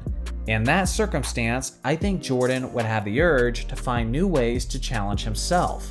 One of the frequent what-ifs we hear about as basketball fans is when Jordan nearly became a New York Knick. In this alternate reality, something like this seems more likely to me, because it would be his way of embracing a new challenge and elevating a completely different franchise and supporting cast to the mountaintop. Obviously, it's all hypothetical, but personally, I just see Jordan getting somewhat bored of doing the same thing over and over again in Chicago. It's a really interesting question though, and I'm curious to hear some of your perspectives as well. So let me know what you guys think in the comments. 107. Do you think defense makes or breaks a player or team? Somewhat, but not to the extent that it once did. Back in the 1960s, Bill Russell's Celtics won the championship on multiple occasions while being statistically the worst offensive team in the league. Many years later, teams like the 2004 Detroit Pistons were able to win the championship while being a subpar offensive team. But now, in the modern NBA, the game has opened up so much with its stellar perimeter shooting and floor spacing that it's became nearly impossible to dominate the game to the same extent defensively. Not to mention how the rules and physicality of the game have softened up throughout the years. There was once a time where I was watching the NBA closely, and I would never even consider a subpar defensive player to be the best player in the NBA. But now, in 2023, that's exactly what I believe. 108. What players do you enjoy watching the most at each position? Well, I'm not sure if you mean all-time or current players, so I'll just assume current. Steph Curry at point guard, Kyrie Irving at shooting guard, Jason Tatum at small forward, Giannis at power forward, and the Joker at center. 109. If you were to create a new basketball league, what would it be called, and how would it be different from the NBA? Man, that's tough. Kudos to you for smashing 3 questions into one. So I gotta be real with you for a second. If I was ever to do this, I would put weeks of thought into how I would construct this league. So don't be surprised if I don't end up standing behind these ideas a week from now, because these are just my off-the-cuff thoughts. First, I would try to establish my league as a clear competitor to the NBA, and not some simple pushover. So I would name my league the PBA, meaning the Premier Basketball Association. This league would have rules that would be similar to the EuroLeague in terms of things like goaltending and so on. The one requirement that I would like to have that sounds extremely gimmicky, but I think people could get behind, is that I would have a mandatory rule that each team had to have a player on their roster who is between the ages of 45 and 55 years old and plays a minimum of 20 minutes per game, and 5 minutes in the fourth quarter. Failure to follow these rules would result in penalties and potentially playoff disqualification. Contractually, that senior star player would have to be one of the top 3 highest paid players on the entire team, which would make the idea of a comeback an almost irresistible proposition for these legendary basketball players. The problem with leagues like the Big 3 League is that no one takes it seriously, because it's all a bunch of senior citizens playing the games with a casual approach and with little financial incentive. But on the other hand, the PBA could be a fun yet immensely competitive way for basketball legends to keep participating in championship level basketball, well beyond their typical playing years. Sure, it might be tough to watch slower, older players out there competing with all the young guns of the league, but more often than not, he would be competing against another 45-plus-year-old player, which basically levels the playing field. It would be interesting to see who teams would sign and how they would utilize them within their game plans. Again, I know it's out there, but if you're going to compete with the NBA, you've got to find some unconventional ways to draw the attention of the mainstream audience. And hypothetically, bringing a player like, say, Shaquille O'Neal out of retirement for a massive modern contract just might be the way to do it. 110. Where does Vince Carter rank all time? As a dunker, I believe he's the greatest in NBA history.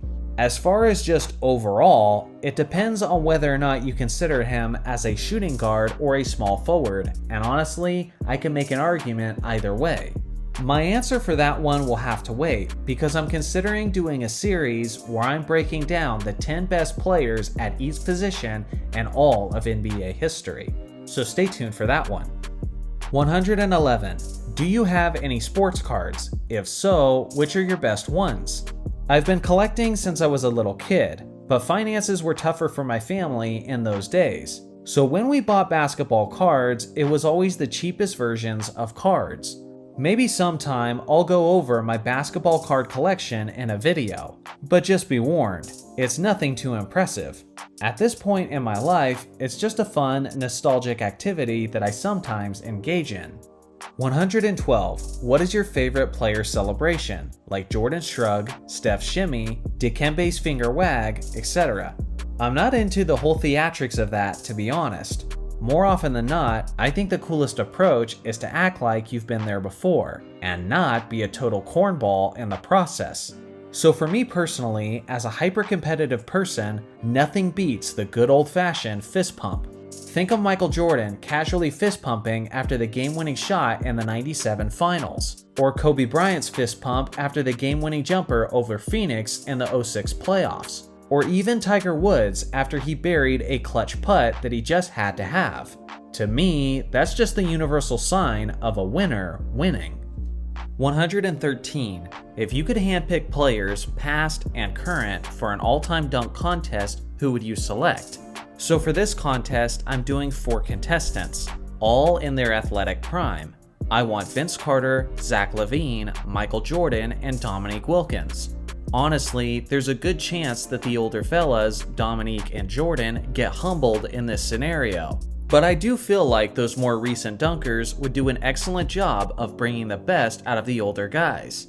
Just tell me where to pay, I don't care how much, I just want to see this happen. 114. In your opinion, what is the least talented team to win a title?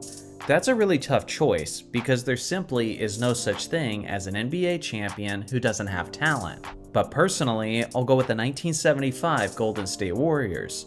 They finished the regular season with only a 48-34 record, so a championship wasn't really expected. Sure, they had their superstar Rick Barry, but beyond him, the team wasn't incredibly deep relatively to the other league champions. It was just before the NBA merger, which obviously lessens the quality of talent in the league as a whole. And although they defeated the Bullets in the finals, it was mostly thanks to Barry's 30 points per game average over that series. Golden State's second best player was Jamal Wilkes, and he only finished that series with an average of 11 points on 32% shooting. 115. Do you think if Wilt Chamberlain was born in 2000, he could make it to the league? Not only would he make it, but he would dominate. Seriously, why wouldn't he be? He was 7'1" with a 7'8" wingspan and had an unstoppable fadeaway. He had a vertical leap high enough to rival Michael Jordan, he had a workout routine that made Arnold Schwarzenegger blush, and he's the only player in NBA history to average 48 minutes a game. If someone has a reason as to why Wilt couldn't hang in the 21st century, then I'd be interested to hear it. 116. Would David Thompson be one of the greatest scorers of all time if he had a longer career? Definitely. Health problems were obviously a major hindrance to his longevity, but the truth is you'd have to get rid of the substance abuse as well. But with that being the case, there's no question that he would have been one of the greatest scorers of all time. For goodness sake, the man had a transcendent skill set that even inspired the great Michael Jordan.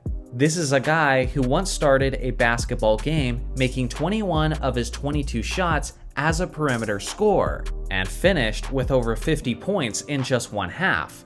That's simply a sample of what he was capable of.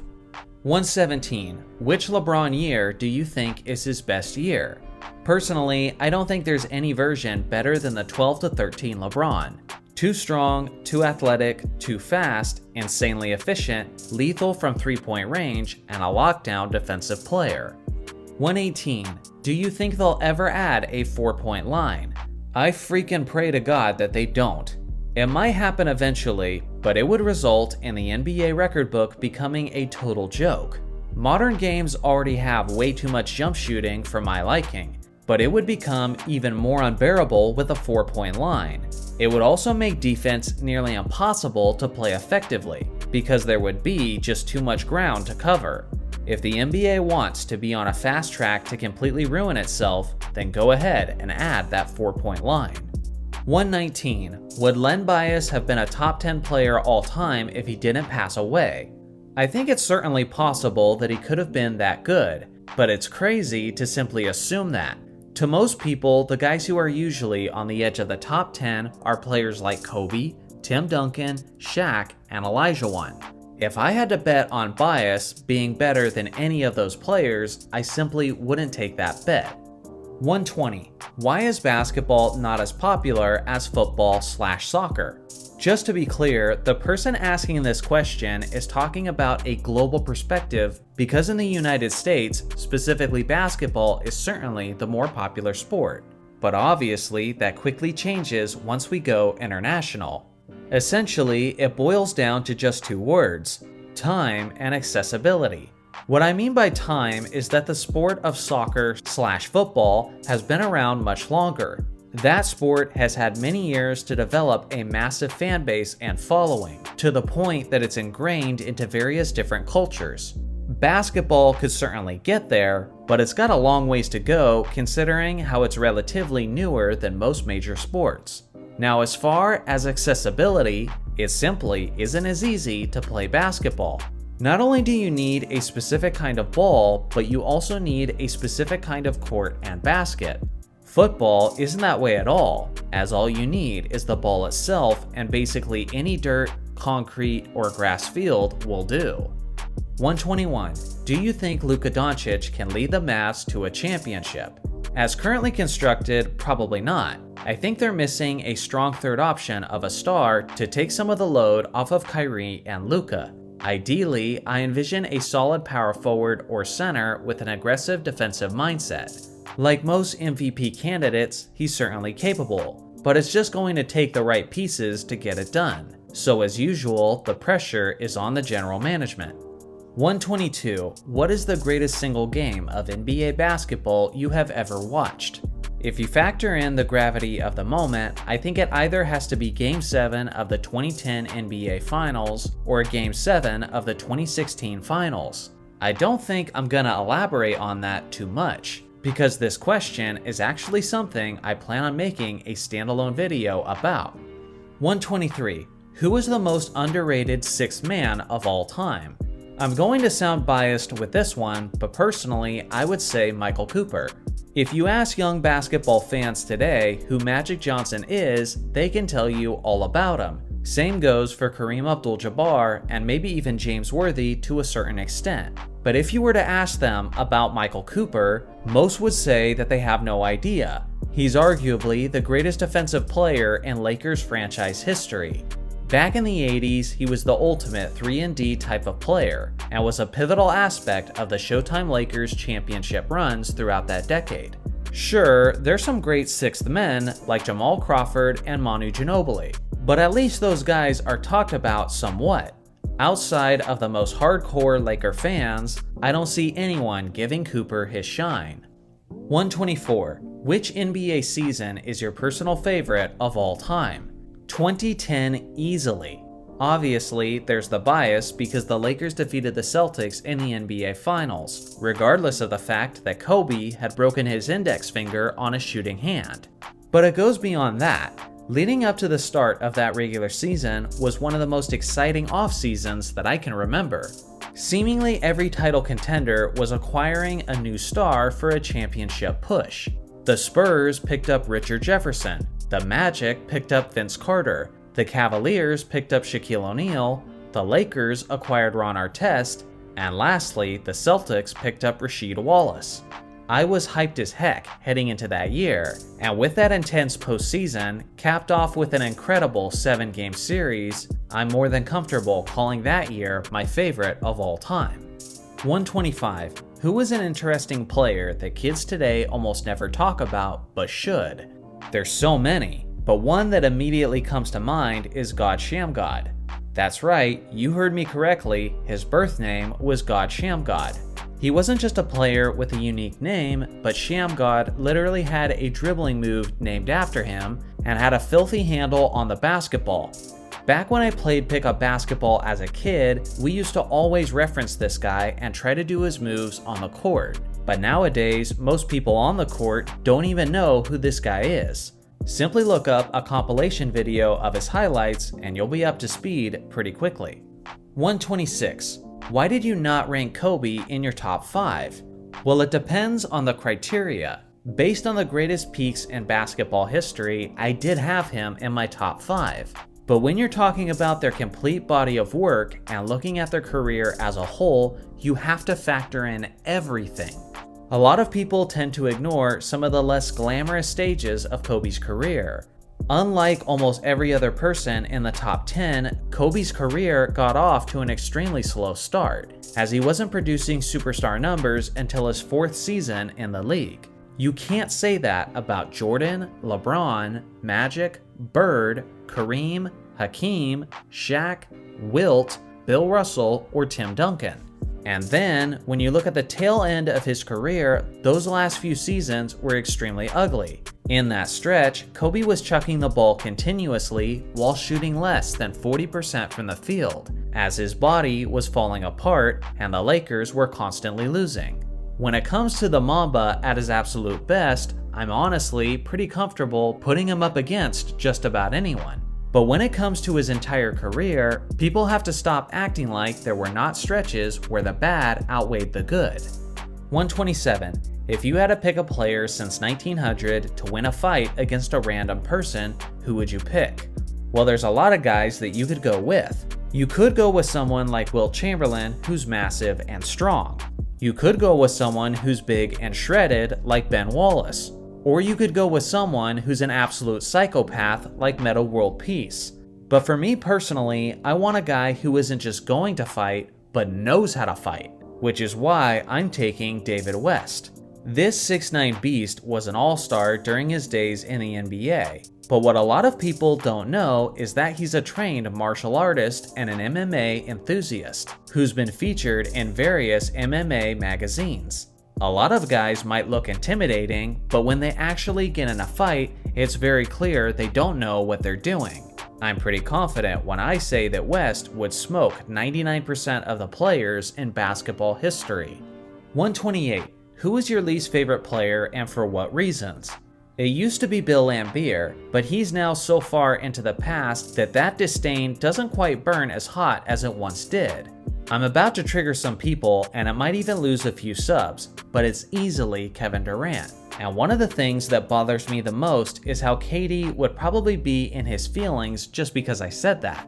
Then on top of that, you add in the fact that he joined a 73-9 Warriors team after they had just beaten him, and yeah, I haven't been a fan of his ever since. Of course, then there's also Karl Malone. But assuming we disqualify egregious criminal activities off the court, then yeah, it's Kevin Durant. 129. Who is the greatest coach in NBA history? Some will say Greg Popovich, some will say Red Auerbach, but for me personally, I gotta go with Phil Jackson. The reason I gotta go with Phil is because beyond the basketball X's and O's, he was simply a great teacher and a great influencer. I've read enough of Phil's books to know that when it comes to managing various egos and different personalities, this guy is an absolute genius. A perfect example of that is the case of Dennis Rodman. You have to understand, Rodman was seen as a basket case before he joined the Chicago Bulls. He was viewed as an uncoachable locker room cancer who would likely destroy the Bulls from within. Phil immediately built a relationship with Rodman and coached him in a unique way that would get the best out of a player that many doubted at the time. Phil knew how to push the right buttons and how to get the best out of the personnel he was given. Sure, he had a lot of great superstar talent, but those guys also played a lot of prime age years without Jackson, and almost never got the same result. With Jackson, Jordan has 6 championships and 0 without. Pippen has 6 championships with Jackson and 0 without. Kobe has 5 championships and 0 without. And lastly, Shaq has 4 championships and 1 without. So you can't say he only had success because of those players, when those same players almost never had any success without him. Even without the greatest rosters, there's plenty of evidence of Phil's elite coaching ability. For example, after Michael Jordan's first retirement, very few people expected the Bulls to remain in title contention. But Jackson coached the '94 Bulls to 55 wins and the second round of the playoffs. If it wasn't for one of the most controversial foul calls in NBA history, that team might have gone even further. Another example was the Lakers in 2006. Everyone gives Kobe a ton of credit for leading a team with starters like Smush Parker, Kwame Brown, and Luke Walton to 46 wins and a playoff berth. But it was Phil Jackson who coached that team, and no one ever gives him credit, which is criminal when you consider the fact that Kobe was missing the playoffs the previous season with a different head coach. I understand that there's arguments for other coaches, but I don't believe that the cases for any of those coaches are nearly as strong, as there's simply no way that you luck your way into 11 championship rings. This is just barely scratching the surface on my case for Phil Jackson, so eventually I'll make a video specifically dedicated to it. 130. Which player made you fall in love with basketball? To be honest, I just can't say it was one single player. As many of you guys know, when I was a kid growing up, not only was I watching NBA games, but I was watching past NBA games that my dad had recorded on VHS tapes. On the TV, I saw a lot of Magic, Bird, Jordan, Reggie Miller, and Patrick Ewing. Their stories, their rivalries, and their playoff intensity just gripped me from a very early age. I could give any one of them the credit, but the truth is, it was a collective effort. 131. What are some very unknown or not talked about what-ifs that you can share with us? There's a lot. One of the craziest ones that people rarely talk about is how the first overall draft pick that ended up being Magic Johnson was determined by a coin flip between the Los Angeles Lakers and the Chicago Bulls. Obviously, we know how that went. Los Angeles won the toss and the Showtime Lakers were born, as they went on to become the greatest dynasty of the 1980s. But if they had lost that coin flip, then Magic would have instead begun his career with the Chicago Bulls. Obviously, it's crazy enough in and of itself to imagine the greatest point guard in NBA history being in a Bulls uniform. But that wouldn't have just drastically altered his career and legacy, but it would have changed NBA history as we know it. If Magic is in Chicago, then the Bulls are actually a good team in 1984, meaning that they don't have the third overall pick in the 1984 NBA draft. And as a result, they are not the team who gets to draft the rookie Michael Jordan. Obviously, the butterfly effect can just continue from there. But for some reason, this is just one of those what-ifs that doesn't seem to get much attention, regardless of its insane magnitude. 132. What is the best basketball video game of all time? I know a lot of people are going to debate the different 2Ks, which in that vein is 2K11 or 2K16 for me. But as far as my top choice overall, I prefer a more old school title.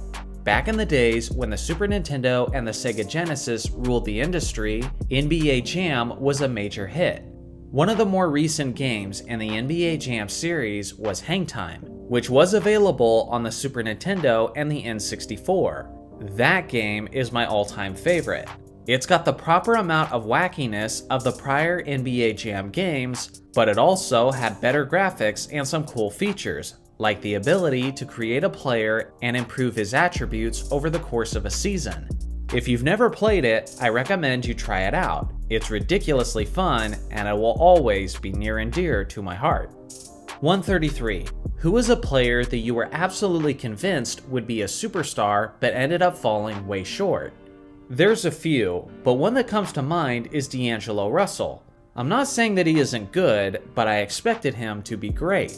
I think I was just looking at him with purple and gold rose-tinted glasses, because I completely bought into the hype as the Lakers took him with the second pick in 2015.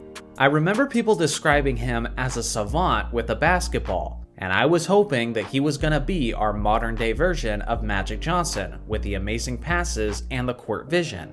Now I look back and laugh at how much I overestimated him, but honestly, I bet a lot of us have done that before when it comes to expecting too much of our players because of our draft day excitement. 134. What was the most clutch shot in NBA history?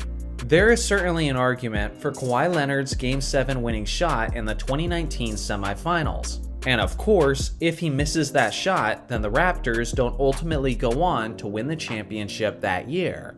But the thing is, we didn't know that in the moment, and the magnitude of the moment has to carry some weight. So for myself personally, I lean more towards Ray Allen's game-winning shot in the 2013 NBA Finals. If he misses that shot, Duncan has 6 rings instead of 5, and LeBron James has 3 rings instead of 4, which I'm sure would drastically affect the pecking order of the all-time ranks.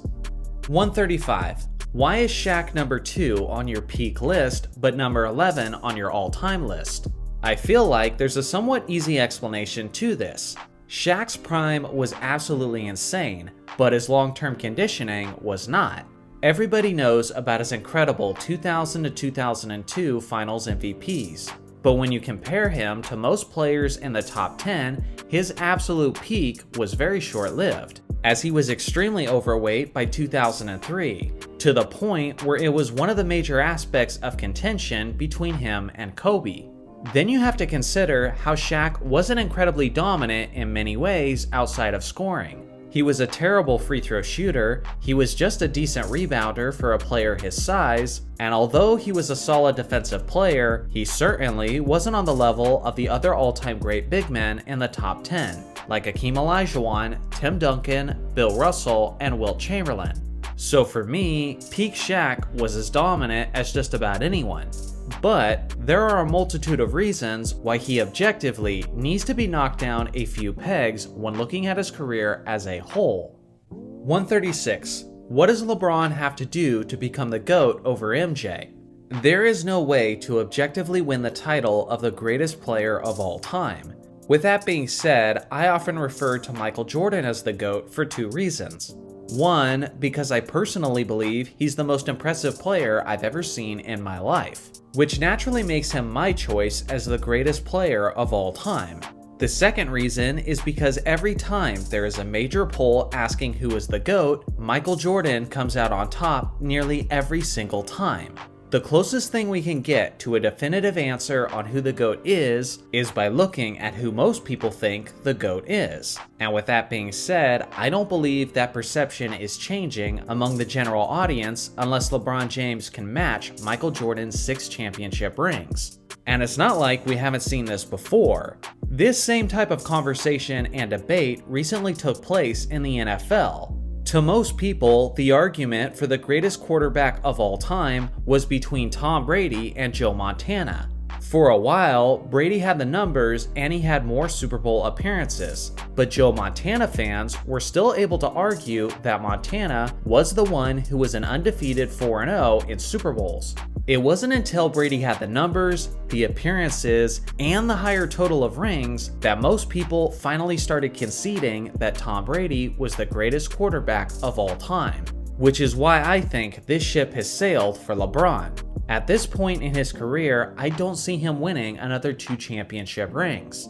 And whether that's fair or not, I think that's going to be the deciding factor in this argument. 137. Will Steph or LeBron James get into the 5-ring club? I think the odds are unlikely with both players, but Steph is certainly the more likely candidate. Not only is he significantly younger than LeBron, but assuming Steph wants to play for many more years, he has the kind of game that will have value long into his twilight years. Think of Ray Allen, who was able to win a championship as a contributing role player long after his prime days were behind him. If Steph wanted to, he could certainly make that kind of impact on a contender in his later years. 138. Do you think scoring will slow down in the future and become similar to the 90s? Absolutely not. I mean, for goodness sake, even in the 90s when scoring was low, the league office was trying to figure out ways to create more offense, which is why they even temporarily shortened the 3-point line. The casual fan doesn't enjoy low-scoring defensive matches. They enjoy offense, which is why the league has been progressively finding more ways to produce higher scoring. With the rise of basketball analytics, organizations started realizing that the 3-ball is more valuable than the 2-point shot, and there's no way they're drastically decreasing their 3-point attempts, which is what it would take for the league to revert back to its low-scoring days of the 1990s. 139. Who is your favorite non-Laker player of all time? Probably Dominique Wilkins. The Human highlight film was one of my favorite players to watch in my childhood, and if I'm being honest, he probably got robbed of the slam dunk contest in 1988. I like Wilkins because he was a walking highlight, but I also have a great appreciation for him because he was one of the greatest scorers of all time, despite the fact that he's often not recognized for it. 140. If Derrick Rose never got injured, would his Bulls have won a championship? Possibly, but I kinda doubt it. As Rose would have been ascending into his prime, he would have been competing against incredibly stacked teams, like the Big Three Heat, Tim Duncan's Spurs, and eventually Steph Curry's Warriors. Although Rose was an MVP and that Bulls team was very good, people often forget how lacking they were in the scoring department. In order for me to believe that that team would have won a championship, they would have needed another elite scoring weapon. So to make that long answer short, it just depends. But as they were constructed at the time he got injured, I don't believe so. 141. Would JaVale McGee survive in the 1950s? Survive? Dude, he would dominate. The 50s were such an early time in basketball that dudes were still figuring out how to shoot a proper jump shot. JaVale McGee would have been a rival center to George Mikan, and they both would have destroyed the competition. Now in the 60s is a totally different conversation. Although I still think McGee would have been a star in that era, he would still regularly get eaten alive by Wilt Chamberlain, Bill Russell, Walt Bellamy, and Nate Thurmond. The jump in skills and athleticism from the 1950s to the 1960s is probably the most drastic single-decade jump in league history. 142. How would a prime Kobe do in the modern NBA? Simply excellent. Kobe was in the process of adapting to the modern game at the time he retired, which is why he was shooting a career high in three-point attempts. With more spacing and more three-pointers being attempted, I have no doubt that a prime Kobe would have had at least one season or two where he averaged around 40 points per game. 143. What is your biggest regret in basketball? Easily, it's not going to Kobe's farewell game. I had a legitimate chance to do it. So basically, me and the girl I was dating at the time were interested in going to a Lakers game in the 2015 to 2016 season. The team sucked, but that meant that tickets were more affordable than they usually are for Laker games. And at that point in my life, making ends meet financially was also extremely difficult. I told her, you know, Kobe's in his 20th season and he's barely holding up. He may just retire at the end of the year, so maybe we should look at tickets for the Lakers' last regular season game. We did just that, and it was a matchup against Utah in Staples Center. The most affordable tickets were obviously the nosebleeds, and they were around $100 each. Spending $200 on tickets was a tough decision for me back then. So I told her, you know what? Let's sit on it, let's think about it for a couple of days before I make a decision. The very next day, Kobe announced that this would be his final season in the NBA. As soon as I heard the news, I jumped online and I looked at those same nosebleed seats. And instead of $100 a piece, they were now $700 a piece. A $1,400 trip to a Laker game was simply something that I couldn't afford. But if I had jumped on it at the moment that I thought of it, we would have got to see that game. Fast forward to that regular season contest against Utah, and the Mamba dropped 60 points in his farewell performance, making it one of the most incredible evenings in Staples Center history. And unfortunately, I was watching it from my couch at home. I gotta be honest, I'll probably take this regret to my grave. 144. What is your favorite scary movie? The Shining, easily.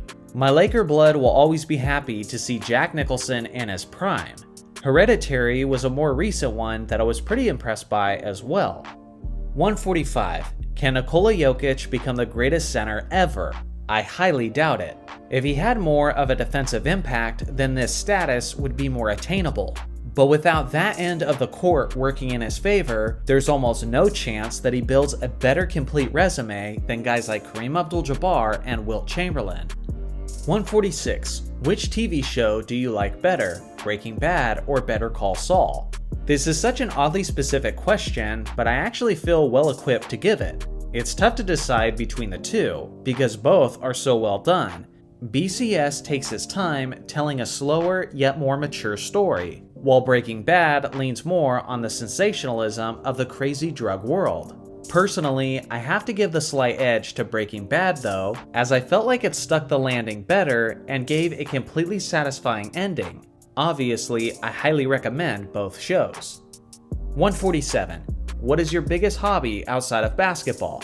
I know it seems goofy and random, but I'm actually a huge Nintendo fan, but specifically of the Zelda and Metroid games. I guess I'll take this opportunity to shamelessly plug my other channel.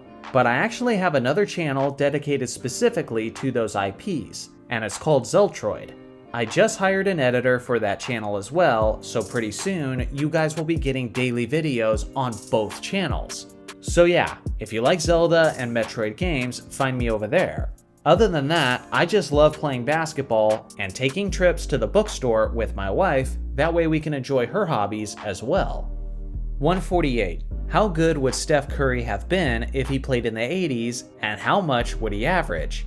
In my opinion, Steph Curry would have been elite. There are people who act like he couldn't have survived in the 1980s, but more often than not, I think those people are just incredibly biased fanboys from that era. You cannot tell me with a straight face that Steph Curry, a pure shooter with great handles, would not be great in the 1980s when a guy like Mark Price existed and was a perennial all-star, with those being his main skills.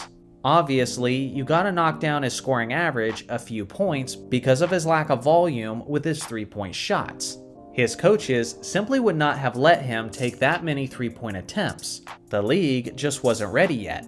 So personally, I think peak Steph Curry is averaging 26 or 27 points per game while having relatively similar efficiency splits.